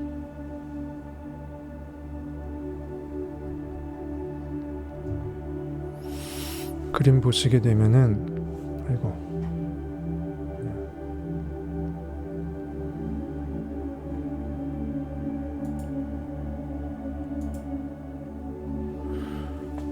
피보나치 수열. 피보나치 수열이라는 게 그 앞의 두 수의 합이 바로 뒤의 수가 되도록 계속 수를 배열하는 거예요. 즉 1부터 시작하면 1과 1의 합이 2가 되잖아요. 또 1과 2의 합이 3이 되고 3과 5의 합이 또 8이 되고 8과 13의 합이 21이 되고 이런 식으로 계속 증폭하게 되면 34, 55 쭉쭉쭉 이어집니다. 이것이 그 자연 법칙에 어디에서나 볼 수 있는 그 미묘한 그 조화, 비를 그대로 나타내고 있는 수열이라는 것이죠. 정말 이거 발견한 사람은 천재입니다. 보시게 되면 뇌의 둘레를 따라 황금 나선, 즉 피보나치 수열을 역으로 따라가 보면 마지막에는 정확하게 손과 선에 이르게 된다. 그 가로세로를 이렇게 직사각형을 만들어 나가다 보면 34대 55, 21대 34, 뭐 13대 21 이런 식으로 점점 비율이 맞춰지면서 새로운 사각형이 파생이 되면서 나중에는 그 손과 선으로 수렴이 된다라는 거죠. 신기합니다. 정말 신기합니다. 그러니까 모든 우주가 만물의 질서가 보이는 부분까지도 이렇게 우리한테 증거시켜 줄 수 있을 정도로 신묘막출할 정도라면 보이지 않는 것은 얼마나 대단하길래 보이는 것까지도 이렇게 그 세소한 것 하나까지 전부 다 이미 조화롭게 되어 있음을 논리적으로 보여줄 수 있을까요? 그만큼 보이지 않는 그 절대 파워는 상상할 수 없는 힘이라는 거죠. 능력이라는 것입니다. 대충 그냥 찰흙으로 지능 빚어갖고 뚝딱해서 토기장이가 그 톡이 만든 게 아니라는 거예요. 그 신묘막측이라는 용어가 진짜 이럴 때 쓰는 것입니다. 피보나치 공식을 뇌 단면에 적용해 네모 칸을 그려나가다 보면 모든 크기에서 원래 모습을 그대로 반복하는 영원히 끝나지 않는 프랙탈 패턴이 생겨난다. 손과 선에서 첫 네모 칸을 시작해 보면 우리 뇌의 구조도 정확하게 이 공식과 맞아떨어진다. 이쯤 되면 손과 선에 분명 무언가 특별한 점이 있다는 생각을 하지 않을 수 없다. 온 우주에서 많이 발견될 수밖에 없는 신비의 이 조합인 피보나치 수열이 그대로 하필이면 뇌의 전체 구조에서 손과 선에 수렴된다. 그것이 그토록 중요함을, 인간의 무식함을 알고 있는 하나님이 얼마나 무식할지를 뻔히 알기 때문에 이렇게까지 알려준 거죠. 증표로 표정을 그렇게 두는 거죠. 표대를 정확하게 두는 것입니다. 이렇게 해야 그나마 알아먹을 것 같으니까 우리 안에 있는 절대자는, 우리 껍데기 자아가 우리 안에 있는 진짜 참 나를 발견해 주기를 바란다는 거죠. 계속 문을 두드리고 있지만 나는 결코 신이 아니야. 나는 결코 보이지 않는 절대 우주가 아니야. 계속 내가 나를 부인해버리니까 이래도 너 못 믿겠니 하면서 내 안에 있는 절대자는 나에게 미소를 짓는 것입니다. 그리스 신화에서 헤르메스는 신의 영역과 인간의 영역을 드나드는 전령의 신이다. 따라서 헤르메스는 사후세계의 안내자 역할인 동시에 변환의 신, 차원의 신으로 간주된다. 헤르메스의 주된 상징은 카두세우스라고 합니다. 이는 두 마리의 뱀이 지팡이를 잡고 올라간 끝부분에서 새 혹은 날개가 펼쳐져 있는 모양을 나타낸다고 하는데 이것입니다. 카두세우스, 신기하죠? 맨 밑에 지팡이를 잡고 있는데 뱀 두 마리가 교차해 갖고 서로 이제 크로스에서 올라갑니다. 마치 그 우리 척수를 타고 전기장과 자기장이 서로 교호하면서 회오리 치면서 제7, 제8 센터를 뚫어서 온 우주로 퍼지는 거하고 똑같죠. 형상이. 그리고 여기서 뱀 두 마리는 현재의식과 잠재의식의 합일로 빗댈 수도 있겠습니다. 성경에서 나오는 두 사람이 모인 곳에 하나님 내가 너희와 함께 있겠다고 얘기했잖아요. 즉 두 사람이 모인다. 시줄과 날줄이 모여야지 이제 천도 조직이 될 수 있듯이 현재의식과 잠재의식이 하나 될 수 있을 때 중간에 분석하는 마음, 현실에 반응당하는 그 마음이 희석되어서 눈을 감아줄 때 의식 전체가 하나가 될 수 있었잖아요. 그것이 바로 여기서 말하는 뱀 두 마리가 교차한다라고 볼 수 있겠죠. 하나로 완벽하게 내 등골을 타고 척수를 타고 머리 위로 용수선 치는 것입니다. 송가선을 향해서. 그 위에는 솔방울이 송가선이겠죠. 실제로 훨씬 더 작습니다. 쌀알 크기보다 좀 더 클 정도니까. 날개라는 것은 자유의 상징이겠죠. 날개를 비로소 인간은 날개를 달게 되는 거예요. 인간은 날 수 있었음에도 불구하고 내가 날 수 있었는지 모르고 마치 걷기만 한 것처럼 상징화돼서 인간은 영적 존재지 차원적으로 고깃덩어리가 아님을 깨닫게 됐을 때 송가선이 열일하게 된다는 거죠. 그래서 우리는 자기를 부인하고 고깃덩어리 현실을 개무시하고 각자의 크라이스트 십자가를 메고, 십자가를 맨다라는 것은 십자가는 뭐예요? 해골 두개골, 골고다 언덕에 십자가가 박힌 거잖아요. 진리, 지저스, 하나님이 들어온 거잖아요.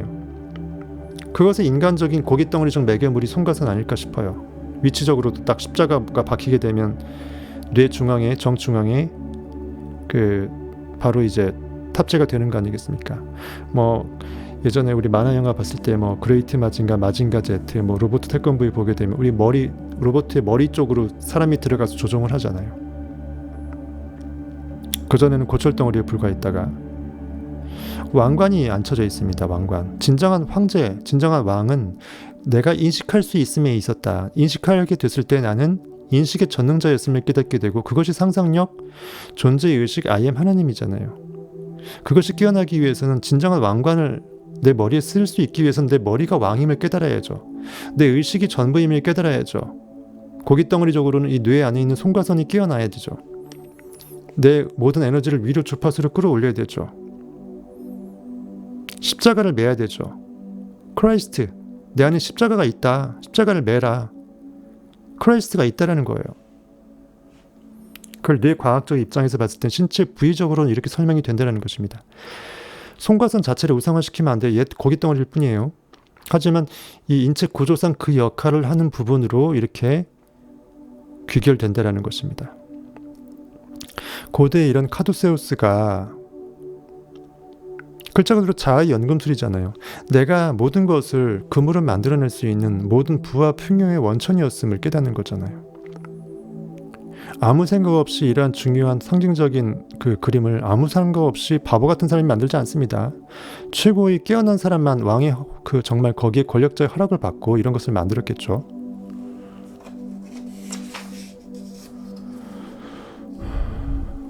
헤르메스, 즉 차원을 계속 이제 달리하는 변환시켜 줄 수 있는 그런 헤르메스에서 이 카두세우스가 나온다는 거죠.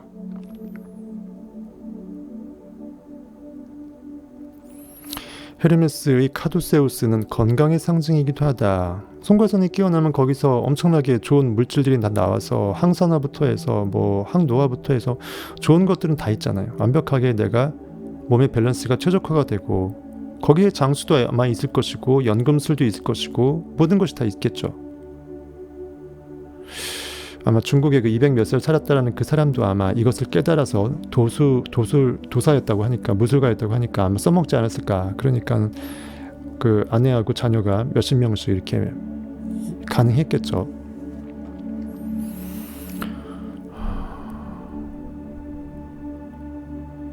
지팡이를 타고 올라가는 뱀들은 척추를 타고 뇌로 올라가는 에너지이고 두 날개는 에너지가 송과선에 다 깨닫게 되면서 자아가 나는 현실의 고기가 아니구나. 나는 상상력이구나. 하나님과 나는 분리가 불가능하구나. 자아가 자유로워짐을 나타낸다고 생각되지 않는가. 날개 사이에 솔방울이 있고 그 솔방울 위에는 왕관이 있는데 이 왕관은 솔방울로 표현된 송과선이 활성화될 때 우리의 최고의 잠재성이자 우리의 최고 표현인 신성이 발휘됨을 나타낸다. 그래서 예수 그리스도도 평강의 왕이요, 너희는 그 제사장이요, 왕 같은 제사장이요, 뭐 다 그런 의미 아니겠습니까? 이스라엘 백성이 하나님이 통치하다가 어느 순간 사사가 통치하다가 우리에게도 왕을 주옵소서 해갖고 나중에 초대 왕으로 사울이 왕 되고 그 다음에 폐위되고 다윗으로 바꿨잖아요. 이스라엘 백성들이 왕을 달라고 하는 것은 현실에 보여지는 세계에서의 왕을 달라고 한 거예요. 현실이 왕 되게끔 한 겁니다. 내 안에는 의식 여호와 하나님됨을 만족하지 않고 그것을 버린 이 영적으로 문란해진 거를 말해요. 액팅하지 않고 리액팅하게 되다 보니까 보여지는 것에 나의 구심점 역할을 할 수 있는 왕이 필요했던 것입니다. 현실이 왕 되고 그것이 바로 애굽 왕 바로의 밑에 노예로 끌려가는 걸 상징하잖아요. 나중에 거기서 모세가 구출하고 창조력을 끌어당기는 모세가 구출해서 여호수아, 크라이스트를 상징하는 여호수아가 약속의 땅에 들어가잖아요. 다 상징적인 거죠.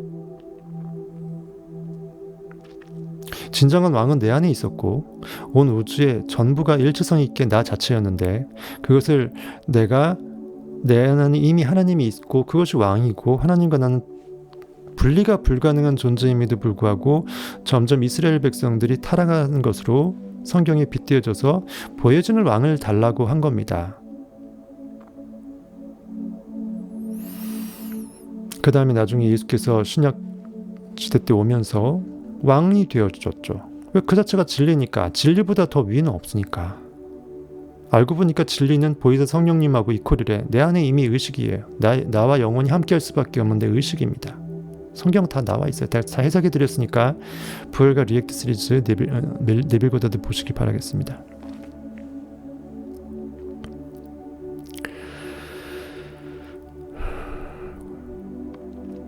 위대한 자, 더 셀프 위에 왕관이 씌워진 것은 작은 자, 더 셀프가 이미 정복되었음을 뜻한다.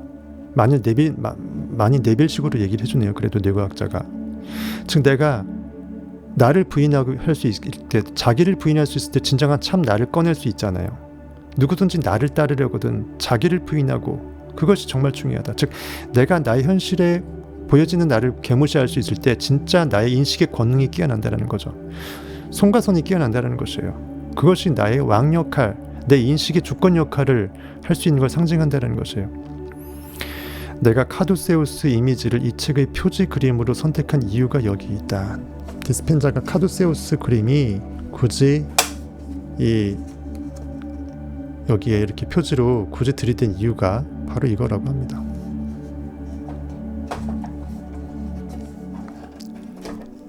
이미 고대의 진리는 오히려 그때가 더 대중화되었다라는 거죠.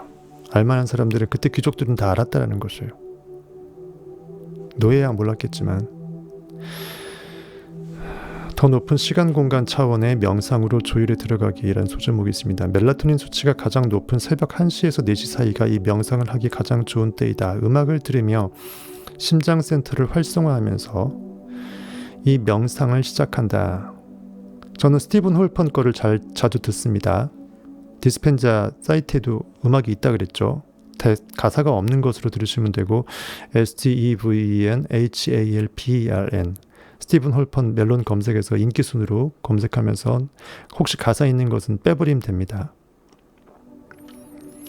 그 다음 4장의 에너지센터 축복하기 명상에서 배운 대로 가장 아래쪽의 첫 번째 센터부터 시작해서 에너지센터들을 축복한다. 각 챕터별로 다 명상법이 있었으니까 다시 한번 보시기 바라고요. 먼저 첫 번째 에너지센터가 있는 공간에 집중하고, 그 다음 그 센터 주변의 공간에 집중하며 그 센터를 축복한다. 첫 번째 센터가 끝나면 두 번째 센터로 옮겨간다. 그리고 그 다음에는 첫 번째 센터와 두 번째 센터에 동시에 집중한다. 첫 번째는 이제 성기 있는 부분이고, 두 번째는 이제 하복부 쪽의 소화기관 쪽이었죠. 세 번째는 이제 그 배 정중앙 쪽에 있었고, 에너지 센터를 한 단계씩 올라갈 때마다 그런 식으로 이전의 센터들의 새로운 에너지 센터를 연결시켜 더 큰 에너지장을 만든다. 즉 서로 연결되어 있음을 느끼기 위해서 이렇게 하는 거겠죠.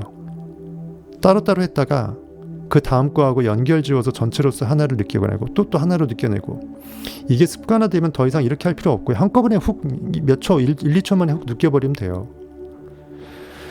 그러면 마지막에 가서는 8개 에너지 센터, 몸 안에는 7개 있고 몸 위, 정수리 위에 40cm 위에 제 8번째가 있었죠.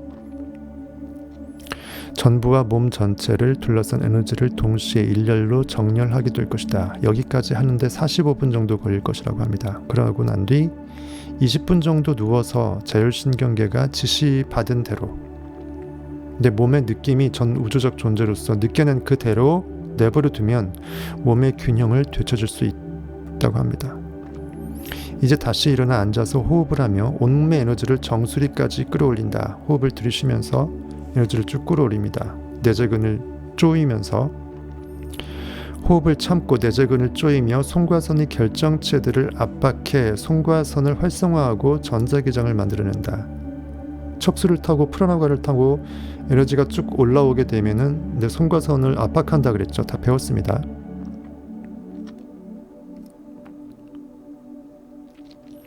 그렇게 주파수들을 높일 때 점점 더 높은 진동 영역들을 찾아가기 시작할 것이고 그때 우리 뇌가 그 정보를 잡아 이미지로 바꿀 것이다. 숨을 몰아쉬고 참고 그 압박감을 더 느끼게 되면 실제로 뭐 숨 멎어가고 죽진 않습니다. 걱정하지 마시고요. 신기하게 그때 숨이 더 참아지면서 제 경험상으로도 그 환상적인 느낌이 더 세지고 눈앞에 있는 그 실제 묘사되는 그 사람의 얼굴이나 악수하는 느낌도 훨씬 더 세집니다. 그리고 왠지 더 빛도 더 아우라가 더 나고요. 사진으로 말하면 조명이 더 터집니다. 나중에는 에너지가 머리 위로 뿜어져 갖고 온 우주로 흐르는 느낌이 들고 몸에서 전율이 흐르죠. 그때 소흡을 또 내쉬어야 되기 때문에 내쉬면서 그 느낌을 잃지 않으면서 내쉬고 다시 또 호흡을 또 들이쉬면서 다시 또 그것을 연이어 가세요. 계속 연장해 나가면 근데 그게 워낙 저는 세게 느껴져서 오래 못 하겠더라고요. 몇십 분 한다는 전 이해가 안 되는 게 몇 분만 해도 저는 뒤집어질 것 같은데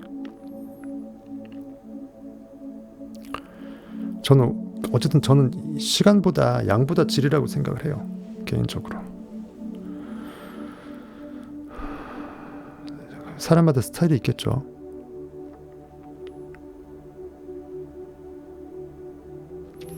이 호흡과 관련해 마지막으로 알아둘 것이 있다. 호흡을 빨리 깊게 하면서 너무 이제 허둥지둥 하면서 내재근을 수축하고 그러면서 얼굴이 파래질 정도로 호흡을 참을 필요까지는 없다는 것이다. 너무 이제 빡세게 하지 말라는 것이에요. 그러니까 목적이 명상 의식에 그 포커스가 되어 있지 않고 몸의 이 수축이나 호흡의 어떤 이 양이 너무 치중이 되어버리면 자연스러운 몰입이 오히려 저해가 될 수 있다는 것이에요.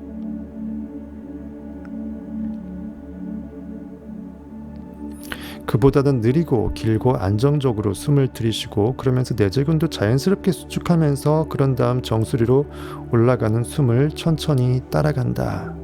이제 송과선을 활성화하는 네 번째 방법을 말할 때가 된 것 같다. 방금 설명한 호흡을 마쳤다면 이제 목과 뒤통수 중간쯤에 집중한다. 목과 뒤통수 중간쯤 거기에 보통 뇌의 중앙으로서 송과선이 위치해 있는 위치겠죠. 거기에 주의를 둠으로써 거기에 에너지를 둔다. 5에서 10분 정도 그곳에 집중한다.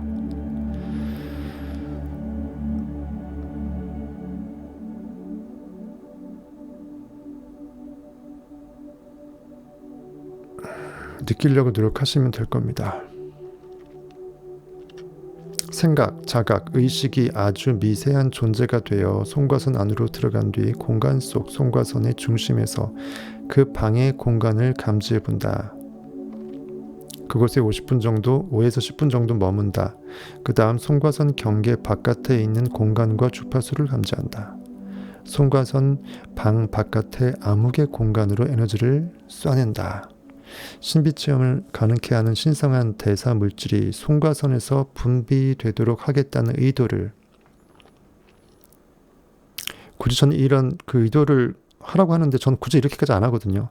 내가 원하는 그 상상이 바쁘기 때문에 굳이 여기서 물질이 나오라고 명령을 내릴 필요한 게 너무 인위적인 것 같은데 연습할 때는 뭐 괜찮을 것 같아요. 자기의 스타일이 만들어지기 전이라면 신비체험을 가능하게 하는 신성한 대사물질이 내 느낌의 송가선에서 계속 분비되도록 내가 의도를 명령을 내리는 그것을 하라는 겁니다.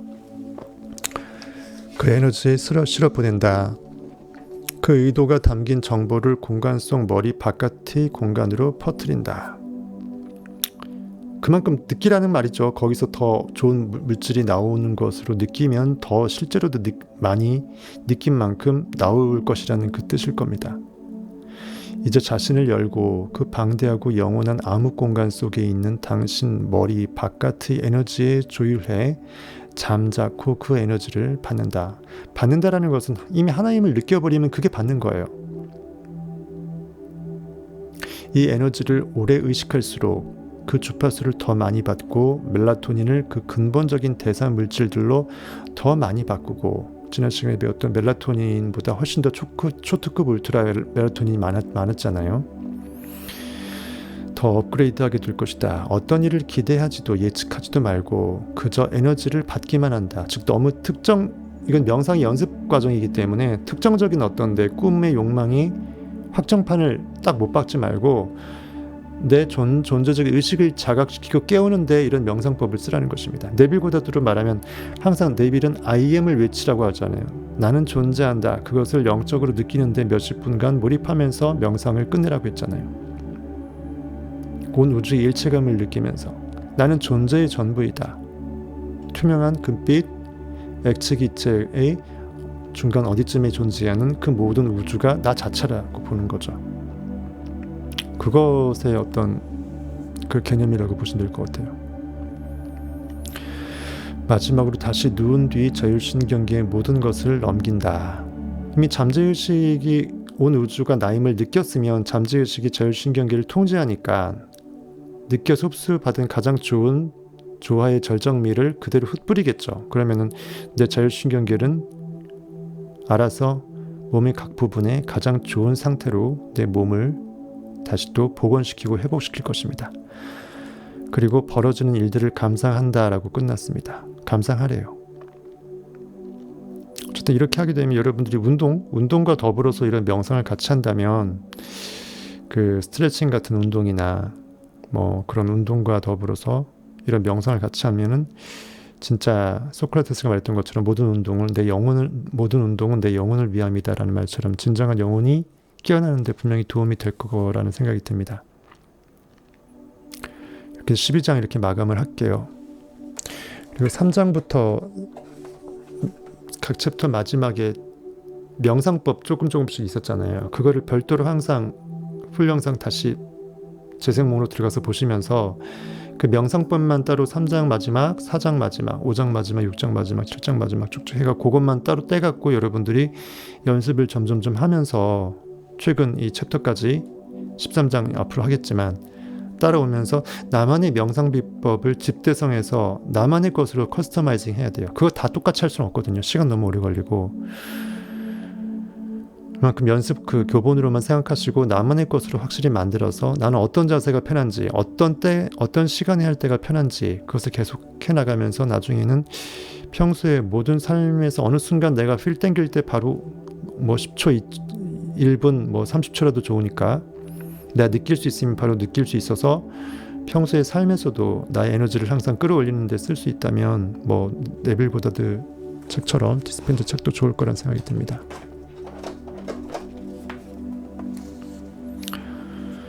예, 연습님 어서 오시고요. 시험을 잘 봤다고 하네요. 연습님은. 그리고 오늘 연습님이 이거 저기 말하지 말라 그랬는데 말할게요. 이거 저기 컵이 그 커피하는 컵으로 주셔서 제가 오늘 한번 커피 한번 먹어봤습니다. 카카오톡으로 선물을 보내주셔서 제가 잘 받았습니다. 예, 정래연님 처음 오시네요. 예, 최근에 오셨으면은 부활부터 꼭 보실 수 있길 바라겠습니다.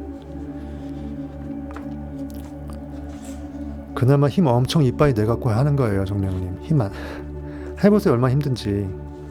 지칩니다. 지쳐. 어쨌든 여러분들 덕분에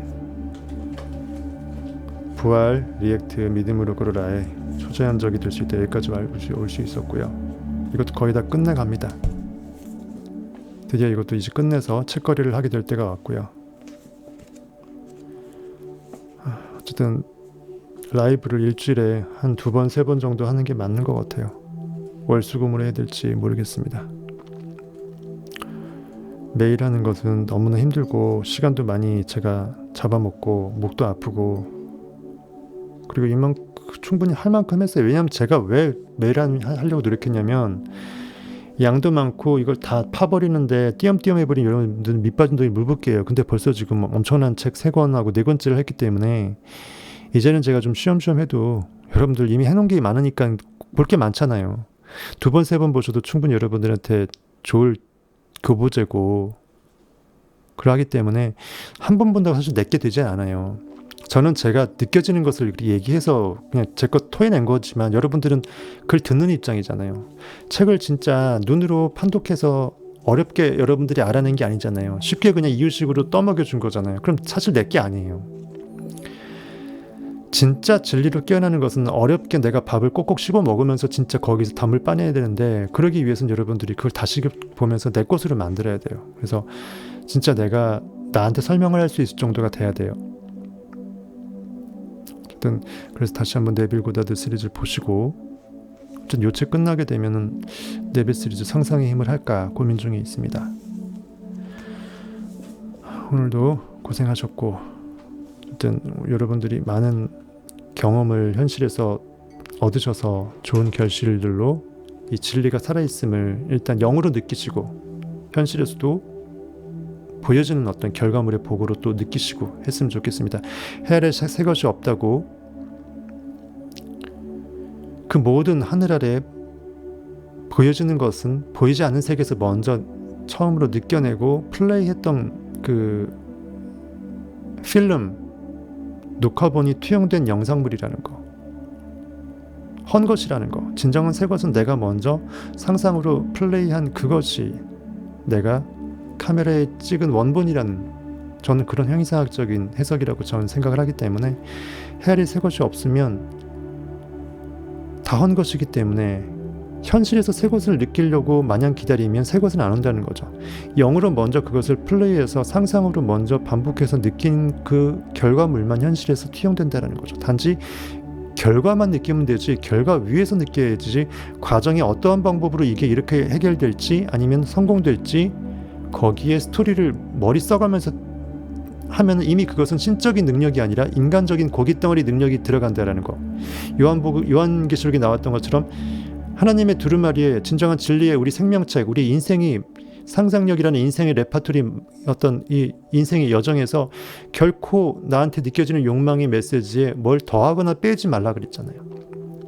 이미 결과 위에서 나에게 느껴지는 것이, 예를 들어 상징적으로 1000억의 부다 그럼 1000억의 결과 위에서만 느끼면 되지, 이것을 내가 머리 싸움에서 어떻게 부를 만들고 일단 10억을 어떻게 만들고 100억을 어떻게 만들고 머리 싸움 이렇게 논리적으로 그것을 끼어 들어가서 맞추지 말라는 것이에요. 그리고 내가 느껴졌던 거가 100억, 1000억이면 1000억을 그대로 느껴야지, 아예 타협을 하면서 난 100억이면 돼, 100억도 어디야 하면서 줄이지 말라는 거예요. 내 욕망의 그릇을 줄이지 말라는 것이에요. 분명히 그것이 전부 다 죄라고 되어 있습니다. 하나님의 생명나무와 함께 할 수 없다고 성경이 되어 있어요. 여러분들이 현실적으로는 말이 안 되는 거지만 영으로 느껴지는 건 말이 되기 때문에 이유가 다 있거든요. 그것을 내가 믿음의 눈으로 손과손의 활성화로 느껴낼 수 있다면, 나는 이미 느끼는 순간 이미 그것은 있음이 전부가 된 거잖아요. 이미 있는 것을 느끼는 거거든요. 없는 것은 느낄 수가 없습니다. 없었다면 못 느꼈을 거예요. 상상이 됐다라는 것은 이미 그것이 있다라는 것을 내가 자가 확증한 것이기 때문에 그 믿음을 계속 쭉 유지할 수 있다면 현실에서 분명히 기회가 올 것이고 징검다리가 생길 것이고, 어느 순간 이미 난 이렇네, 상상 현실을 창조했네, 이거 엄청난 거대한 큰 상상인데도 되네, 그것을 이제 여러분들이 깨달을 때가 올 것이라고 저는 확신을 합니다. 될 때까지 하시면 돼요.